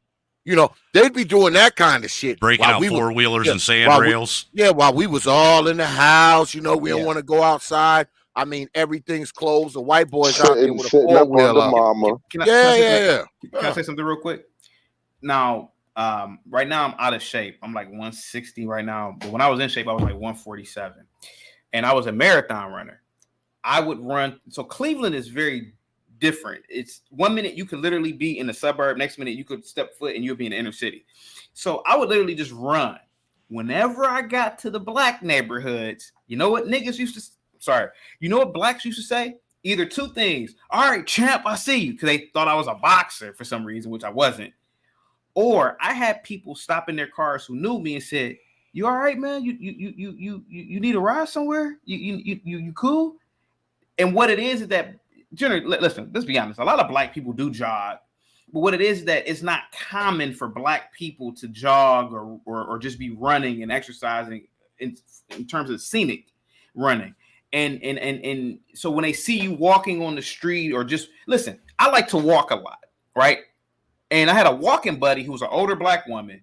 And her body was in incredible shape. But we used to walk like from Cleveland Heights to downtown Cleveland, which is like 10 miles. And we would just be walking and just enjoying life. And people would stop their cars that knew me or her and said, y'all need a ride? Why y'all walking? Whereas we would see whites walking. There's a Jewish neighborhood called South Euclid. You see Jews walking everywhere. They walk everywhere. And for some reason, people think that's normal when they see blacks walking. It's like, I've had black people say, I don't like walking. People gonna think I ain't got no car. I'm like, nigga, who cares? That's the thing I hate about stuff that's like so-called black activities. So if you're doing that, oh, that's what the white boys be doing. And it's like, bro, don't you realize if black people start doing it, it becomes a black thing by default. But there's this weird resistance to kind of come out of that comfort zone. Right. So and I feel like I'm ball hogging the conversation, but and that's why I say I think that some things are genetic, some things are geographical, but I think that yearning for adventure, that is a genetic, that is whatever. I don't know what happened within. I don't know if God created this. I don't know if we are part of a computer program, but something programmed the white man's genetic code for adventure. No. Yeah. Don't look at adventure as a unique component. Let's ask the question: is adventurousness a component of IQ? Because it's hard to imagine dumb people being inquisitive. Like, dumb people are not inquisitive. That's a fundamental element of being dumb. So, are you saying that the call for adventure, the call for the unknown, is a intelligence thing? Somewhat, yes. And you got to remember too. But because like that whole thing about like exploring the strange wilderness, see, we think of it from a raw masculine perspective of you have to conquer an unknown land, right? But you're also acquiring knowledge. Yeah. I never thought about it like that. That's pretty interesting. Yeah, because you're learning. I mean, if you're doing new things, you're obviously learning, right? If you're doing something you've never done before, even if you're not experienced in it, you're going to see things you never saw before. You're going to hear sounds you never heard before. Yeah. You might mess around and be around people you've never been around before. And guess what? That particular thing that you're doing, you're going to learn about that particular thing. Yeah. You've never done it before. So it's a new experience. And then your brain starts to operate in ways that it could never operate in before. You have now introduced new programming, so your operating system becomes fundamentally different and will never be the same again. Well, this is like Plato's cave is the perfect analogy, and I always come back to it in these conversations. Me and the wife, when we were down on our honeymoon, we went hiking in what was it, in the forest. What is that? The Smoky Mountain National Forest. And we ended up stumbling across this. It was an old deserted like logging town that we stumbled across. Didn't even know it was there. Well, while we were there, we ended up stumbling across somebody that was doing research and was in the process of doing a documentary about that logging town. So he started telling us stuff about it, which caused us to actually look at, as we started walking around after talking to this guy, it caused me and my wife to actually start looking at everything even a whole lot different than how we would have just walking through it. You know what I'm saying? Definitely. What's going on, fellas? Oh, what's good? What's up, Trey? Brother Trey? Let me just say this, then we're going to go to Brother Trey because he just joined us. I don't think this is what I don't like. I don't like when people try to force you or force your thinking to be colored. And when I say colored, I mean you think or act like a white person. You think or act like a black person. You think or act like a Latino or an Asian or a whoever. Now this is crazy because I don't believe our thoughts are black, white, Latino, or Asian. I don't think your thoughts can be one of those things. I think you can think within the parameters of those things, but I don't think there's no white thought, black thought, Asian thought, Latino thought. And I think this is what people want to force on you. They want you to think that, oh, if you're thinking like this, you're thinking like a white person. If you're thinking like this, you're thinking like a black person. I think it's just the stupidest of things. I believe thoughts are thoughts, great ideas are great ideas, no matter where they come from. And learning experiences, I don't think they can be minimized to just the color or culture or the region of the world that they come from. I just don't think it can be minimized or something like that. And I think what often happens, especially on media, people want to kind of pigeonhole you into, limited thinking. Don't think about that because, see, that's what Latino people do. Don't think about that because that's what Asian people do or white people do. And it seems like when it comes to that kind of crap, the only people they want to be limited like that is black people. But go ahead, brother Trey, you got it. What's going on, fellas? Brother Xavier. Um, this is crazy. Up in, in the manosphere, when I first found my way over here, basically following Alan Roger Curry over here after reading Mode 1, I've been in these streets and listening and linked up with Blexit long ago up here, as another half Jamaican dude. And I basically wondered, and I'd ask him, dude, what the fuck is wrong with, black folks? Have I missed something? And then I stumbled across the Hood Conservative. Me and David linked up. And I was like, damn, somebody like me who's researching these crazy nuanced ideas. So the one of the first ones I ran across David when we linked up was the thought of cracker culture. After I read, started researching Thomas Sowell and read Black Rednecks and White Liberals, I'm like, whoa, hold up. I start because I was wondering. The reason I did this because I was wondering why, excuse my language, why do niggas act the way they do?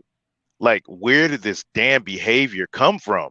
This insane behavior where, man, it looks like everybody was raised by baby mamas and stuff like that. The disrespect, the acting, the propensity to fight at the drop of the dime, emotional men, ratchet women.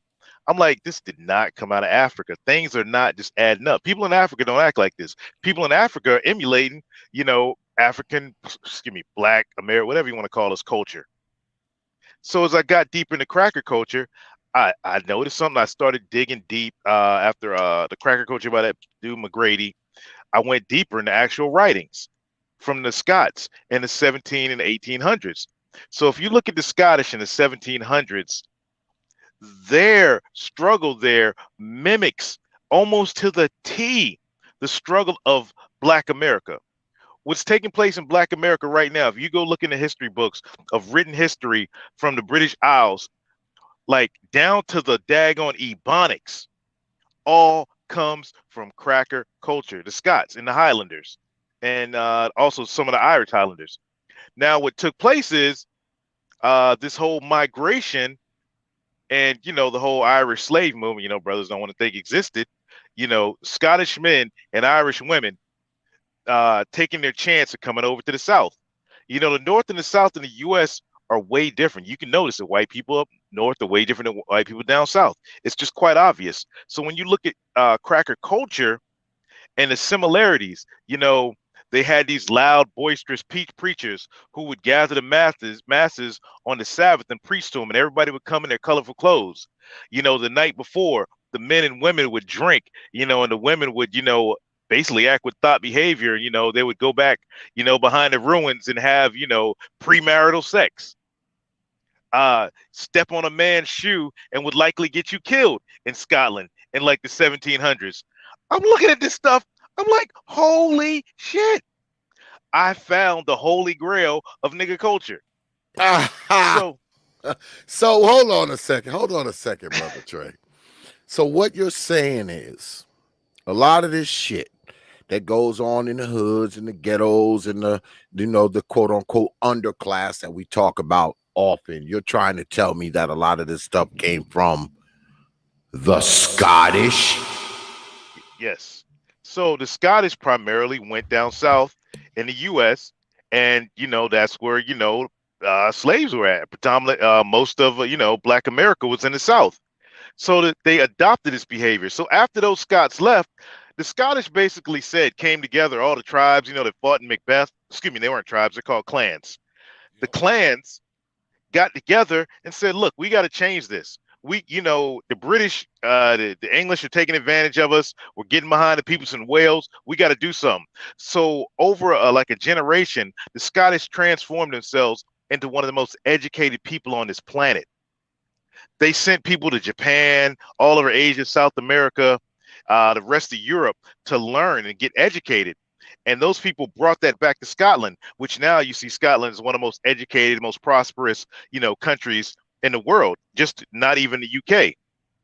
But the legacy they left behind in the southern US, okay, when those white people were like, you know what, man, this whole racism stuff, cotton picking stuff, it ain't just working out. Maybe we should just assimilate to just American culture.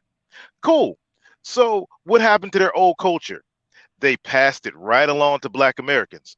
Now here comes Thomas Sowell. Around the turn of the century, there were black folks like you would consider like, myself and David, the rest of the, gulag, brothers, we're just chilling up in Detroit, Chicago. We're already integrated. Our kids are going to white schools. We're just, darker Americans over there. Brothers like Crispus Attucks, Oliver Cromwell, they gave their lives for this country. But all of a sudden, influx comes of all these black people from down south, these black rednecks. And the white people are looking at me and David like, yo, you heard that song? Who the fuck is them new niggas? That song, don't trust them new niggas over there. Like the whole Chicken Wing Express going out to Cali, the migration north, the factory jobs. All of a sudden, these people, okay, let's build these housing projects for them. All these, quote unquote little communists dip up in here and they're like, hey, let's build these buildings that look exactly like the projects in Mother Russia. Not coincidence. So next thing you know, okay, let's put all the black people in these buildings that have come up from down south. They started destroying these buildings and wilding out, just straight acting wild. And this is stuff people don't want to hear. So they're looking at the black folks that were already up there, to me and David, and they're like, hey, what the hell wrong with your people? We ain't no Well, monolith. We ain't with them. the funny thing, you mentioned Thomas Sowell, and I kind of realized that the reason why Thomas Sowell is hated the way he is by even supposedly, allegedly intelligent black people who are, left wing too, they Thomas Sowell's body of work and some of his books, they just prove that a lot of what we consider like the common black narrative is actually, in fact, mythology. It's written on a kernel of truth stretched into an entire cloth of lies, and guys like Sowell kind of they just give a life to that whole. They they prove that whole body of work is in fact just a lie, and you have to kind of hate them for it if you come from this side of things. Well, Yeah, look, and dude. well, this what I do. This what I suggest for people. If you're not going to read or listen to any of Thomas Sowell's audio books or anything, at least give black rednecks and white liberals a listen. Don't even try to read it. Just listen to the audio book. Because I'll listen to it a couple times, right? And I've listened to it with my wife, right? I've listened to it with my sister-in-law. I've listened to it with a couple of my kids.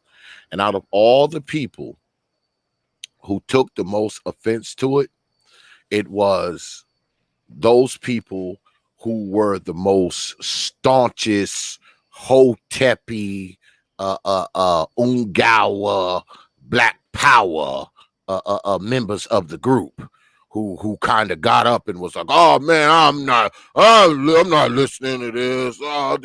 Those are the people, but the more center, moderate people in the group listened to it. All right, they listened to it. Now, did they agree with it totally? No, but they were willing to listen to it. And you're right. You are right, brotherhood conservative. We are so connected to these I hate to even call them narratives because I think they're deeper than narratives. I think Mythology, bro. yeah, Mythology. yeah. I mean, people who are so connected to this stuff because for whatever reason, we need black people to believe that we was kings and queens. We need black people to believe that everything in America, we invented it. Everything. Not some things, everything. If I may. Guys like We started everything. We started it all We built the earth. We built the stars. We built the bridges. We started mathematics. We created science. We created reading. We created everything. We created the bed. We built the first house. I mean, it's like it gets so crazy sometimes, because don't get me wrong, I know that there are some black people who were the first to do some things. They did invent some things. I get that. But you guys did invent peanut butter, right? But to think that black people invented every fucking thing that we use in this world is absurd. That's absurd. We didn't invent everything, man. We did invent sleep. All right. We didn't invent. We did. We didn't invent. Oh shit! No. We didn't invent Black people running. didn't. But listen. Before sleep, the white man was just running around conquering 24/7. The black man Holy had to come shit! along like, bro, you need to Oh chill. my And then god! that's how Hey, naps were invented. David, Yakub invented eyelids for white people. He gave the white man eyelids, and it was over. Well, you know what you guys are saying, man. It's kind of a testament to why I guess I can talk to quote unquote woke brothers, and like they can't stand Larry Elder. They think he's a worthless piece of crap and a traitor to the black community, even though he's a testament to coming up from the ghetto and becoming successful. I mean, the man literally did all the things that they're trying to say can't be done, but yet they will sit and glorify someone like who's that black guy that he's on Shark Tank, and he founded FUBU and all that shit. Oh, Damon John. Yeah, they'll glorify him because he'll still sit back, even though he's a wealthy millionaire, still sit back and talk about the struggle and push the struggle narrative. Look at the top 3 things coming out, that 50 Cent is producing that everybody's jumping on. One, Power. Next, the story of the death row lawyer. And now he's got a whole series about the BMF family, out of Chi-Town. And black people are celebrating that. Yeah, I don't like the narratives, because you got brothers in the chat like Brother Indigenous. He's like, oh, wait a minute, OG. Black men invented a lot of things that contribute to modern American society. I know that. That wasn't the point. But we didn't invent every fucking thing. We didn't invent sleep. Okay, we didn't invent sleep. We didn't invent sneakers. We didn't invent the ink pen. We didn't invent air. All right. No. We didn't Listen, invent X, it's serious. All I right. always ask black people, what country would you rather be black in? America or any African country? Because no black African nation invented a constitution like the American Constitution. Like we can't claim the ownership of all the things that we love. I mean, there's some great things that happen because of white people. Yeah, I mean, I think we get crossed up, right? Because we all have this thing where we want, some type of black pride, right? So, we'll say anything. We'll say that, we discovered we discovered the first oil.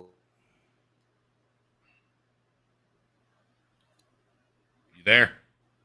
Oh, did he drop off? Yeah. Well, until he comes back, I want to ask you guys a quick question. What animal in Africa killed 3,000 people last year? The hippo. The hippopotamus. I was going to say the hippo. Point that out. Africa's a dangerous fucking continent. Yeah, it's about as dangerous as Australia, man. Everything in Africa and Australia is trying to kill you. And I was thinking about the pressures that has on a society that's trying to thrive.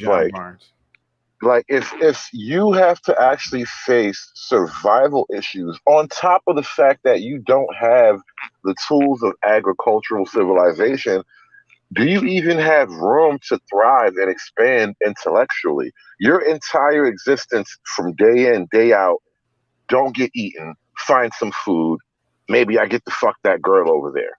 That's your life. Those are your major thought patterns all day. Yeah.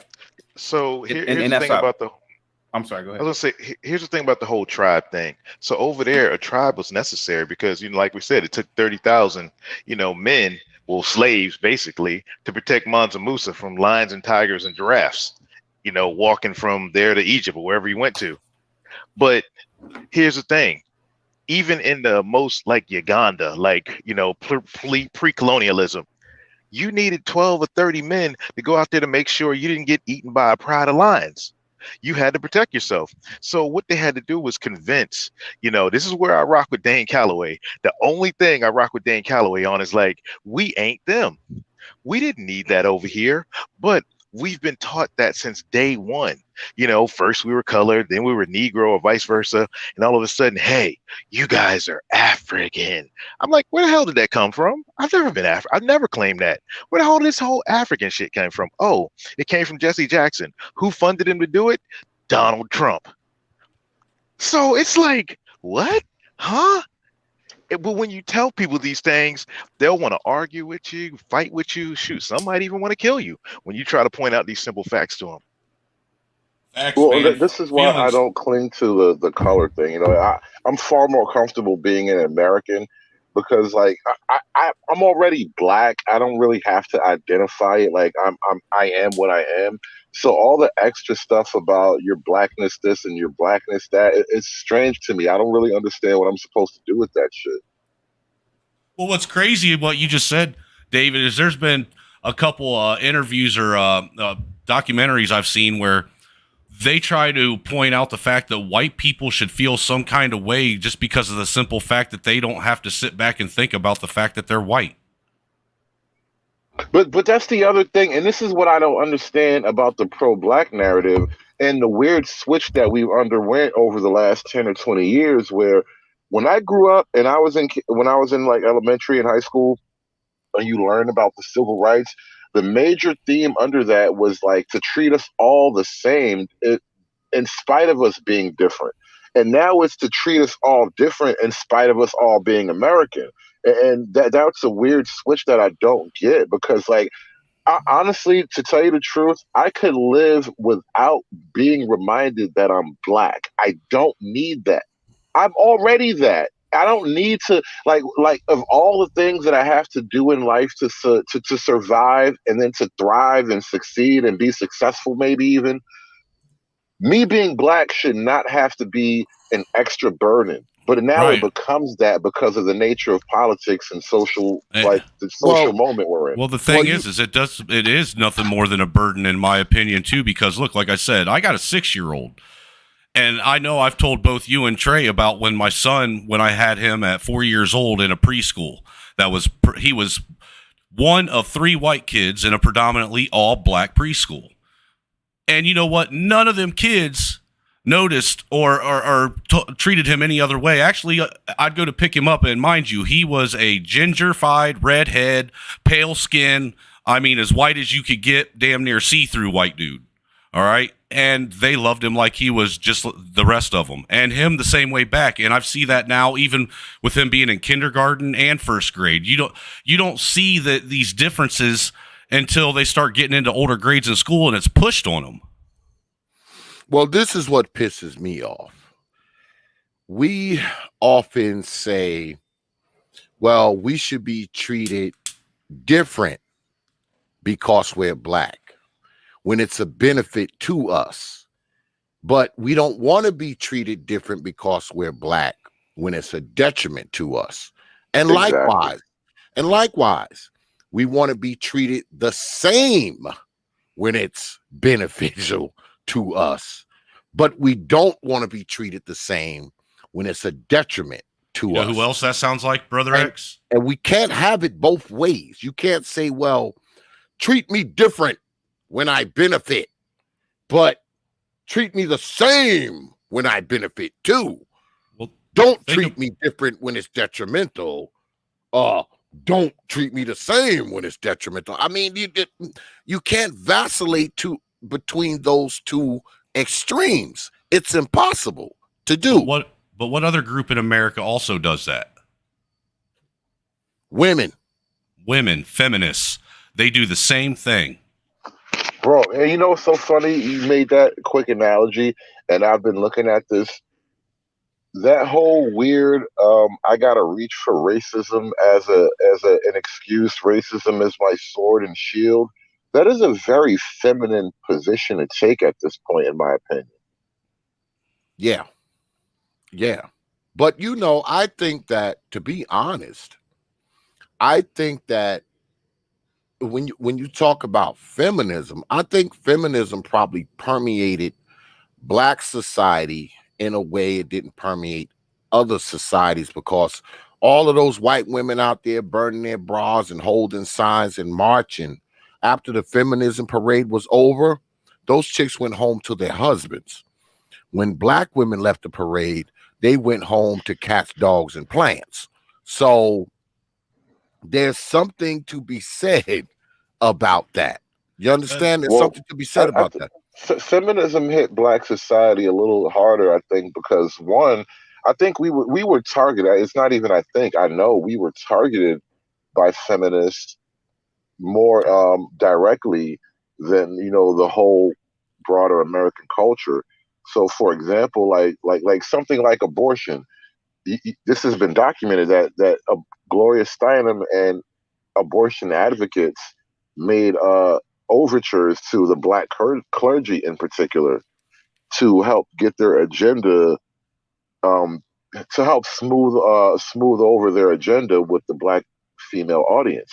So when you talk about things like feminism and its more acute effects on Black America, it was kind of on purpose. That was the plan. There's a lot of little things that happen in Black America. For example, like that's just one example with like direct action with feminists. But look at the other side of it, and I talk about how the revolutionary era of Black America was pivotal for women, black feminism too. So the very ideology of radical revolutionary black movements had kind of feminist narratives baked into it, where the woman was no longer a counterpart to her man. She was no longer a vessel through which the man could achieve other things. She was her own operating independent agent outright. She was, in fact, a revolutionary in every bit of the sense as her male counterpart.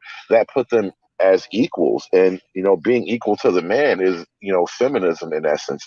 And so coming out of, radicalism and all that stuff, uh, radical feminism especially came directly out of the black revolutionary movement.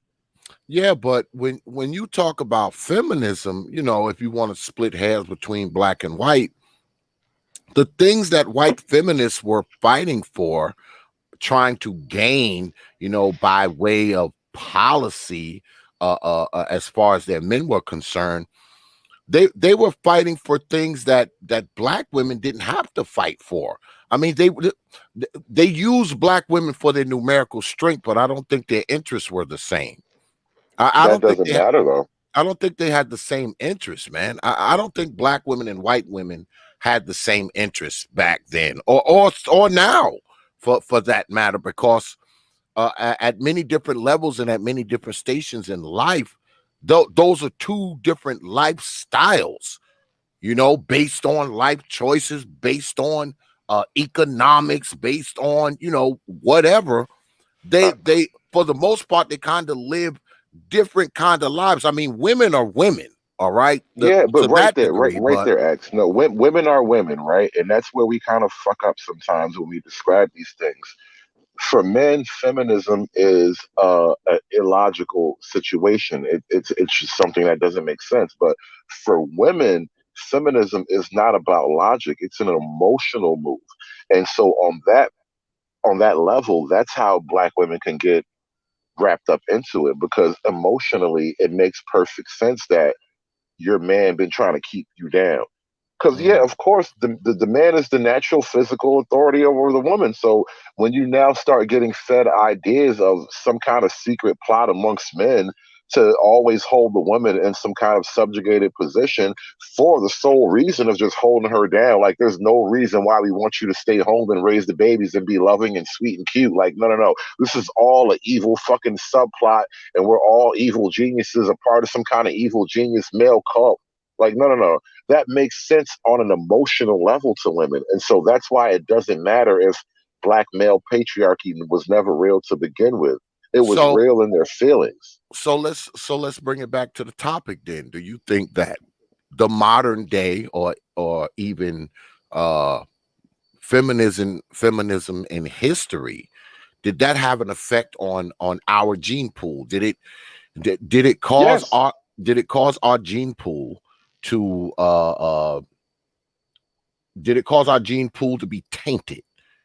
I I want to would say say. all. I would say anytime you implement laws that are, feminist in nature, trying to be corrective towards some kind of problem that feminism has pointed out, you will inevitably start to lower the gene pool, because what happens is this: by the government stepping in, because that's the only way feminism can really work, is when you have a government strong enough to make it real. And by having a government step in as the final authority on affairs between men and women, the government essentially becomes every woman's man. And if every woman is no longer accountable to the men in her life directly, it totally fucks up her algorithm and her calculations about how she actually relates to men, even on a sexual level. So that's kind of why I laid out the scenario before when I talked about the subject. When the government provides what you need, you no longer have to select for a man who is authoritative, who is productive, who is competent. Matter of fact, if you want to be the head of household, it is to your fucking purpose. It is actually to your whole. It's a part of your whole goal now. Now you will in fact select for men that you can dominate. And I spoke about this before. And feminism sent the black community, which whatever it used to be, into this downward spiral, into this 80-20 Pareto rule of the women, selecting 20% of the men, totally based on aesthetics, not intelligence and resources, like every other basically community in the world. So what that did was, like you were saying, X, a lot of black folks don't leave that 50-mile radius. So when that happens, naturally, women are having a whole lot of babies with the same dudes. But, this whole stepdaddy culture and stuff like that, the milkman culture, there was a whole lot of dudes having, there was a whole lot of kids inbreeding with brothers, sisters, cousins, all That's what I that was stuff. saying earlier. Yeah, A yeah, tainted that's what I was gene saying. pool. Can I say something real quick? Go ahead, you got it. My argument is not going to change. I think that blacks have always been the same. It's just that under certain conditions, it may appear that, oh, that didn't happen. But, to be completely honest, before the automobile industry craze in the 50s, blacks for the most part didn't really, before the Great Migration, blacks primarily lived in the South. And it was a proximity thing. So the black girl in the neighborhood, she would only sleep with the black dude who lived 2 or 3 shacks away, or 2 or 3 whatever away. Given the opportunity, that same black woman in the 1920s, 30s, feminist or no feminism, she would have chose the better man. So it may appear that blacks were doing good in the 40s and the 50s, but that was because the automobile industry created an opportunity for pretty much every damn American man to make a lot of money. So of course it appeared that, oh, blacks were buying homes, we were buying cars, but that's because of the proximity of the economics at the time. Let me ask you a question. You have brought up feminism, and feminism changed the black community, which, your theory is just as valid as mine. But I have a question. If we had not gone through the feminist movement, do you believe that blacks would have ushered in the computer age? Just left to our own devices, would we have ushered in the computer age or the information age? Well, Well, well, oh, the good, my bad. slightly two different. There's a slightly two different questions, and I see where you're going with that. And I'm already going Mm-hmm. to concede the point, because I agree with you from the Yeah. beginning with your Right. overall premise that, yeah, there is probably just a significant racial. I mean, yeah, significant Yeah. racial IQ gap. I'm not even going to fight you on that. So, a computer age, maybe not. But that's a slightly different question Yeah. of, would we be able to function in the computer age, though? We don't have to invent it to be able to thrive in it. Well, okay, so here goes the thing about, okay, so we were talking about Star Trek earlier. So Star Trek obviously is a science fiction, it's not real, but the story is something to be let's expound upon the story. You guys said you watch Star Trek, right? Right. In Star Trek, the United Federation of Planets is the governing body over 150 planets. Starfleet, which you see Captain Kirk, that's the military wing of the government, right? So they don't encounter. It's against the law to make contact with a pre-warp or a society that hasn't invented warp drive, which is faster than light travel. Yeah, so the prime directives. Yeah, the prime directive. So if they were to, hypothetically introduce themselves to a race that was just like ours, some of our top scientists in our day can understand warp technology, but it's against the law because, if they haven't already developed this technology yet, who knows what they would do if they got their hands on it on a grand scale. So the thing is that, yeah, blacks can function in the computer age, but look at what we are doing with computers. The average black, I hate to say this, man, and I don't have any data or anything, I'm just coming off this in my head. Every time I see a black person, they're either playing some silly ass game on a computer or watching Real Star on Instagram. We're not. I'm not going to argue with you. Yeah. Oh no, I'm not. I was just. Yeah, I know you're not. I'm just talking. Black Twitter is some of the worst parts of Twitter you could ever be on. So the correlation I was trying to say with Star Trek for people who are listening is what I'm trying to correlate is that we were a pre-warp civilization introduced to a technology that maybe we shouldn't have ever had in the first place. I mean, if that makes any sense to anybody. I agree. You get what I'm saying? Okay. I think the internet is one of the worst things that ever happened to black ass folks. It wasn't ready. We weren't ready for it to happen. It one of the worst things that ever happened to black people. Let me give you. You know, the black man invented the internet, right? Oh yeah. This fucked up ever since. Let me throw some pushback. A black man invented the internet, huh? Yeah, black man invented the internet. Yeah. So here's a pushback. The same turn of the century pushback. I had these black. Al Gore. I'm just surprised that they invented sleep too. Go ahead. You had these black folks. Remember, you had me and David chilling in the north at the turn of the century before the black rednecks showed up. Now these same black folks, part of the people that created Jack and Jill. Now that kept going through the 20th century because you had these wars fought across the world. So what took place was you had black men, some of the people from up north, as well as, some of these black rednecks joined the military and they left. Just like the passport bros now, SYSBM dudes, they left. And 1917, black men hit World War France and World War I. And they were like, hell no, I ain't coming back. Now the narrative is, oh, they didn't want to come back due to the crushing oppression over there, in the U.S. But I'm like this. Black men saw them nice white women speaking French, and they were like, ready to get down with the get down. And they was like, hell no, I ain't giving up this delicious bread and these milky white skinned women that want to do bad things to me. Marry me. They're already there too. Yeah. So they're like, hell no, we're staying over there. Then you keep on going with Korea, Vietnam, all these other, conflicts. So you had a group of brothers start promoting this. And then, culminate all the way up into, Brazil. Don't blame it on Rio. That other movie, Frustrated, where you see all these brothers realizing that the grass is greener outside with this forced thing known as community. Now, studies were done on this because scientists started to notice that kids in Germany who were fathered by black American GIs and German women, their IQs were way higher than that of, white people in the US, let alone black folks. And like the only people higher, even close, were like Asians. Well, like the upper class, like Chinese in the US. So they kept studying it for years and this trend continued. Now, what y'all were saying earlier about, traveling the world and getting around, that's how you increase intelligence.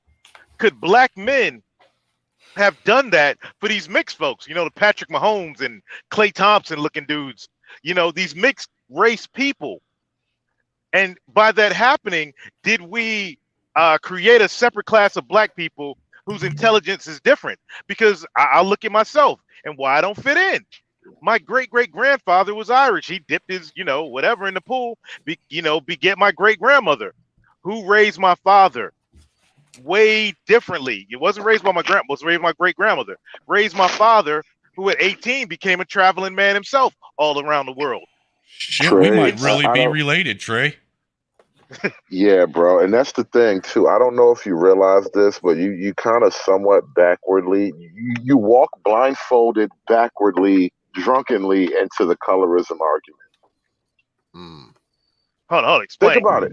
No, think about it. So if the half white people are a little bit smarter and naturally a little bit more well off financially, well, wouldn't it make sense that they somehow rise above the rest of the black population? I mean, Okay, aren't they kind of given the keys to success? the island of Hispaniola, IT, the real name of it, Haiti and DR. Bro, Now, a lot of people don't want to acknowledge this, but Haiti fucked themselves. When Haiti got their independence, there was a whole lot of French people that were down with the cause. Remember what we say with BLM? Well, the black people are waiting for BLM. What you say, David? They're just waiting for the moment, to turn on yeah, those white liberals. That's what that's what they happened in want. That's what happened in Haiti. All those white folks that were down with the Haitian Revolution, soon as Haiti got their independence, Dessalines was like, nope, kill them too, even the babies. So when he did that, all of a sudden was shit. I got a whole bunch of dumb, dark-skinned Haitians here who can't do shit. So what he do? He went over to what became the Dominican side of the island and got all these mulattoes Bro, because they bro, knew how to hold read and write. on. Were you on the panel with us with Bernard this morning? Yo, Zero was like, you see these big Haitian motherfuckers, you gotta beat them. You have to beat them. They had a whole industry.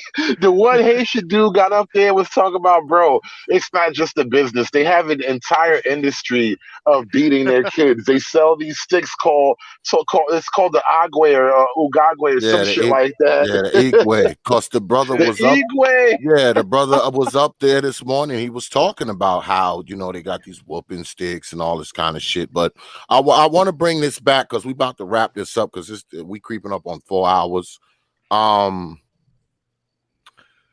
It's ironic that you talk about colorism, brotherhood, servitude, because I was going to do a stream tonight, and I was going to ask the question: are mixed people more intelligent, or are mixed people? Do mixed people have a higher IQ? That's actually what the stream was supposed to be about. Definitely. But Well, I changed my mind, and I thought about talking about the gene pool. But that's what it was supposed to be about. We were going to talk about that, and I probably will do a stream about it eventually. But I got like 5 streams booked over the course of the next week, so I got to see how that goes. But I appreciate everybody coming through tonight, of course. And y'all know, as always, I always give everybody parting shots. So take your part in shots. Whoever want to go first can go. can I jump in real quick? 'Cause there was something on the tip of my tongue, and I want to say it while it's relatively fresh in people's minds. Because Kev, you mentioned Star Trek, and you kind of laid out the whole Star Trek world as an analogy. And I think about Star Trek in the context of its racial metaphors, Yeah. because you understand Hollywood speaks in visual metaphors a Yeah. lot. Definitely. Bro, the Klingons could not be a spacefaring race. Star Trek is so fucking racist, bro. That is some fucking Yeah. Well, affirmative action spacefaring bullshit. Y'all I don't think fight it was. way too much. Yeah, I don't think it was ever established that they invented warp in their culture. I think it was established that they Y'all actually stole conquered. a white They man's. they Y'all stole stole the they white stole the man's drive. spaceship. Yeah, they stole it, and well, at least they reverse engineered it and were able to duplicate warp technology. But they didn't invent it like Zephyr Cochrane invented it. He was the human that invented it. Yeah, I know what you mean. Right. And Yeah, I not, know not only exactly what you that, mean not only that, it's deeper than because just they're not Zeph from intellect. Cochrane. Right. You don't never, never, ever, ever in the history of Star Trek, in the history of any Star Trek genre, I don't think you've ever seen a highly intellectual Yeah, there was a few. Klingon. You gotta remember, Klingons are very into they're into law. Now, mind you, guys, we're talking about science fiction here, but they're into law. So Oh, they're into policy. Worf's grandfather represented So remember, in Undiscovered Country, Worf's grandfather represented Kirk and McCoy at the High Council at that High Court, and they were sentenced to life in Rura Pente, and in Deep Space Right. Nine, Worf himself was on trial, and it was I guess he had fired upon a ship that happened to be a civilian ship. He fired on it too quick. It was a civilian ship of Klingons, and the Klingon High Council sent a prosecutor, and the prosecutor was using all types of logic, which made sense. If you watch it, you will see that there are intellects within their race. They apply that warrior aspect to their job. So I'm a warrior, but I'm a warrior in the courtroom. But I know what you mean, though. They weren't presented. That always killed me about the Klingons. Like, bro, how can you guys be in space? You fight way too much. You would have killed your smart people. A race like the Klingons would always murder the weak punk ass nerd. Yeah, I've always Where's wondered the that Urkel? too. But where's the Urkel of the Klingon Empire? But you do got to remember too. The Klingons were they function off of feudalism, so they had vassal houses. So a more prominent family would control slaves, bro. They were a slave empire. If you watch Star Trek, a lot of those ships are controlled by different houses, but they're all under the umbrella of the Klingon Empire. But it's just like, imagine you have a whole bunch of friends, right? And your friends are so loyal to you that they say, you know what, we're all gonna follow you. So those are your vassal houses. Like, they all follow you, so they will serve you, but they still serve the Empire. So yeah, Klingons, it's complicated. Every Klingon isn't a warrior per se. So you do have intellects within the race, but I will admit, I highly doubt that somebody would have invented warp drive. Yeah. Right. That's all I wanted to say. Like, you kind of left me fucked up when you mentioned the Klingons and Star Trek, and I'm like, so bro, the Klingons on a monolith. The Klingons on a monolith. No, the Klingons aren't a monolith at all. Nah. They may appear that way, but you have cowards, you have intellects, but it's just, I don't think they would have. I don't think it was never established that they invented warp technology. I don't think it was never mentioned. So I think they've stole it. I don't know. I don't see them doing that. And if it was real, no. Jonathan Johnson, my channel is Kevin and Sales. Parting shots. Now, I will admit, in the Star Trek race, in Star Trek, they do have a lot of race situation. I think that blacks are more analogous to maybe the Bajorans. I know it sounds crazy since the Bajorans were peaceful, but maybe the Bajorans or something like that. But Kevin, yeah. Or indigenous, I think you're asking Kevin the wrong question about episodes. You need to be asking him how many books about Star Trek he's read. So I don't read a lot of the books because I don't know what is canon. So I primarily want to stick to canon Star Trek. Not anybody can write a book. But well, there's a lot of them that were actually written by Gene Roddenberry. So is that considered canon because Gene Roddenberry wrote it, or? That's the way I've always thought of it. It's canon if it's Gene Roddenberry's the one who started the first Star Trek. We know for a fact shows and movies are canon. Who? You know for a fact shows and movies are canon. Is it? Well, I don't know so much, man, because I don't think the last couple Star Treks that Disney did were canon. No, maybe, I don't know. Everything's weird lately. I don't know. Well, it's time for parting shots, and y'all Negroes need to get on up off of here. So, yeah, parting shots. Whoever wants to go can go. Well, guys, it was great being up on the panel. It was great meeting all of you guys. I definitely will be back. Jonathan Johnson, my channel was called Kevin in Sales, KevinInsales.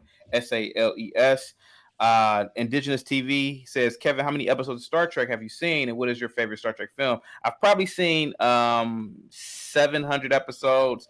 I wasn't a big Enterprise fan. I was definitely a Deep Space Nine. Deep Space Nine is my favorite series.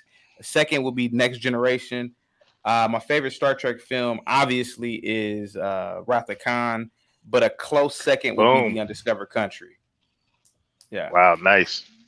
Yeah. All right. Well, thank you guys. Have a good one. You got it, man. Peace, man. Come back anytime, brother. Definitely. I'll definitely be checking you out, bro. Thanks. Who's next? Yeah. Hey, I just wanted to come up, Brother X. And... Go ahead. Okay, yeah, I was gonna say appreciate it, Kevin. I definitely got to check you out. I don't know if any of you David's gonna fire up or you're gonna fire up Trailer Hood, but man, it's a great conversation to continue someday. And like X, I hate to say it, Mhm. bro, they gonna come for you for this stream, man. If you don't Yep. put Oh, in this one, the please. Patreon. Oh, they, please. The manosphere's coming, brother. That's just it. There is no fucking coming for me. That's just it. There's no fucking coming for me. I'm my own person. I'm a self-made man, and I don't give a shit what Negroes think. That's the Hell yeah. difference. That's the difference. Boom. Hey, because I tell you, man, but I'm just, I am trolling with that, but we really touched on, we hit on some touchy things that, the things me and David talk about in the back chat, and we ask ourselves, man, are we the only ones that actually really dig into this stuff? Like, are we the only ones not to go along, get along? Hey, I think you guys But, touched on some stuff that Whitey up here wasn't supposed to hear. Oh yeah. uh-oh. Hey, with that, Yeah. I'm out. Hey, brother Xavier, I'll be listening tomorrow night, Nate and D. Durrell, so. Oh yeah. Yeah. That's gonna be crazy. That's gonna be crazy. But Yeah, I appreciate you y'all coming take it through, easy. man. Yep. All No right. doubt. As always, Brother X, man, I appreciate the discussion, man. You have some of the best and most diverse and intellectual discussions on YouTube right now, man. And you should be proud of yourself. I know you are. Not really.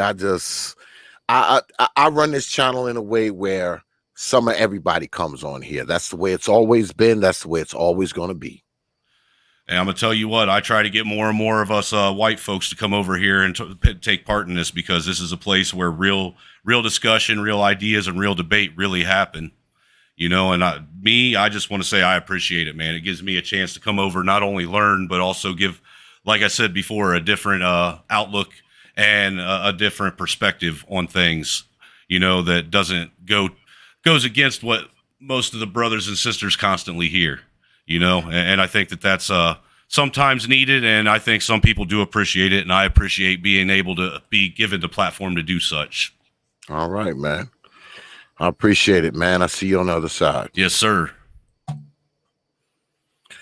Yeah. So, folks, we're going to wrap it up and get on up out of here because it's freaking late. And, but y'all already know, before we go, I must hit y'all in the head with T.P.O.T's programming notes. So, let me turn on my camera. Like I told y'all, man, at the top of the stream, man, we got a few good ones, man, coming down the pipe.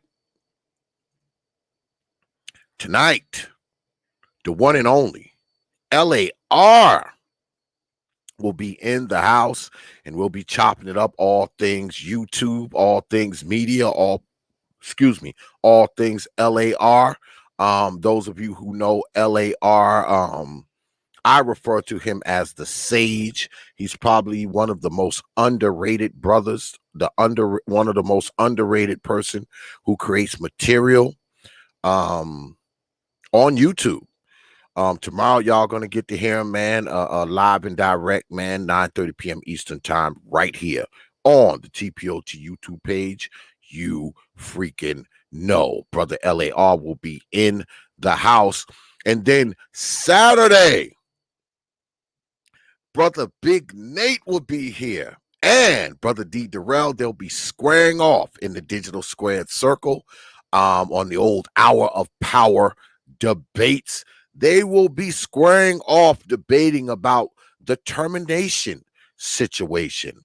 I'm not too sure about what the debate is really going to be, what the premise is going to be, but I know it's about terminating a pregnancy. I don't know if it's about the rights or the regulations or the time or whatever, but I figure we'll figure all that out Saturday night. So make sure you're here, man. Saturday night, man, 9 p.m. Eastern time, right here on the T.P.O.T YouTube page. You Negroes know.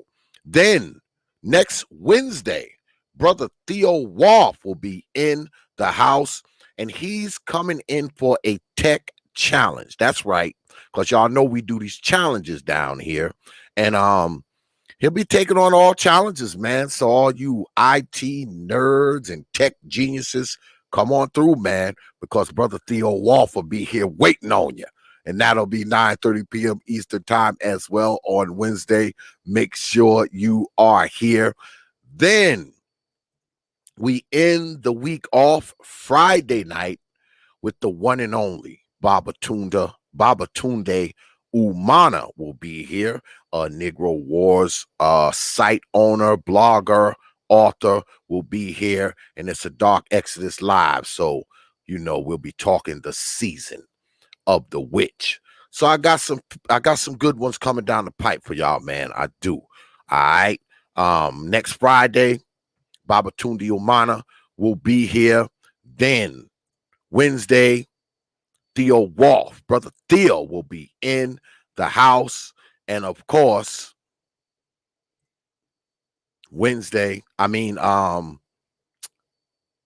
Saturday, brother Big Nate and brother D. Darrell will be here. And of course, tonight, 9:30 p.m. Eastern time, the one and only brother LAR will be in the house. All right. So I want to go ahead, man, and wrap it up, man, and get up out of here. I appreciate everybody, man, for coming through tonight, man. You could have been anywhere tonight, but you decided to be here. Could have been doing anything with your time tonight. You decided to be here, man. All right. I appreciate all you good folks, man. I appreciate all the good folks who hang out in here and the good folks who hang out in here as well. It's always appreciated, man. And make sure you here tonight, man. Make sure you here for the next couple of nights, man, because we got some good ones coming down the pipe, man. And something tell me that debate between Big Nate and brother D. Darrell is going to be off the damn ship. You probably don't want to miss that one. You want to catch that one live. You don't want to see that one on the replay. But anyway, with that, I will leave you good folks with 3 words, like I always do. Open your minds. Hours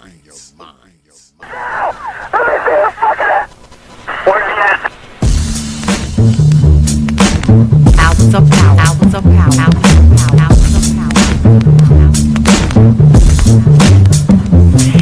And so a community is where you control your police, you control your commerce, you control your education, you control your house. We don't control none of that.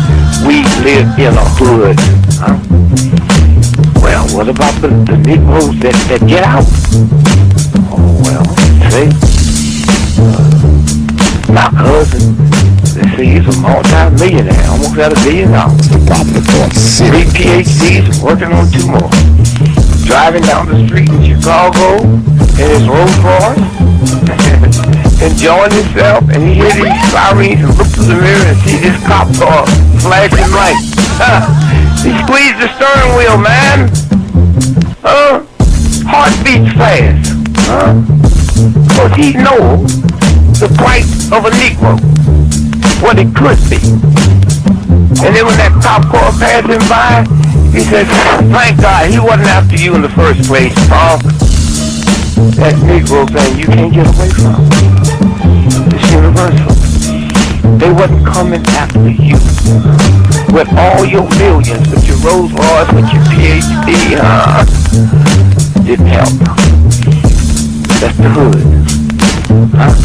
Why do you think you never pick up a paper or 3 leaves over and over and see white families? You think it's thousands of black cops in America. Why don't you see white families crying as black cops shot my loved one 42 times in the back of the head? Why do you think black cops are that? You think they're more spiritual? Think they're better? No! They got enough sense to know that white folks ain't gonna tolerate it. And I will stop in our neighborhood when we decide we will not tolerate it. Now, if we was organized, which is hard to organize people who are just gonna run crazy and you don't know you're crazy. But if we were, with the money we have, and the many people who would come to our aid that don't know what it's like to be a Negro, and we said, if we said, look, we saying if we don't get a federal law to deal with police brutality, that any time a cop or anybody carry a gun, have to have a license just like you used to drive a car. And if you use it wrongly, you'll lose your license. And if it's upheld, you can never work again as a cop or a store guard or a private detective. How do you get Congress to push that through? Well, you take your economic power and you call on your friends, black, white, young and old, and say, this coming Christmas, if we don't have a federal law to outlaw police brutality by law, then we call them for a nationwide boycott of Christmas and it'll start on Thanksgiving. Well, let me tell you what that means. 79% of all retail in America happens between Thanksgiving and Christmas. People stay in business all year, lose money just for Christmas, huh? Well, what happens now? Factory Avenue, Toys R Us, Sears and Roebuck, Westinghouse. They will get the bill, and all they got to do is make one phone call and say, Harry, that's the senator, I want that bill pushed through in 3 days. Okay, it's an economic thing. It's that simple. But we have the power, but the system has wiped us out so bad. Hours of power. Hours of power. Hours of power. Copy. Tainted, Lincoln 6. Go ahead. Clear suspect down, 10-4. That's 10-4. The officer's code 4. We have one suspect that's been shot. Open your mind.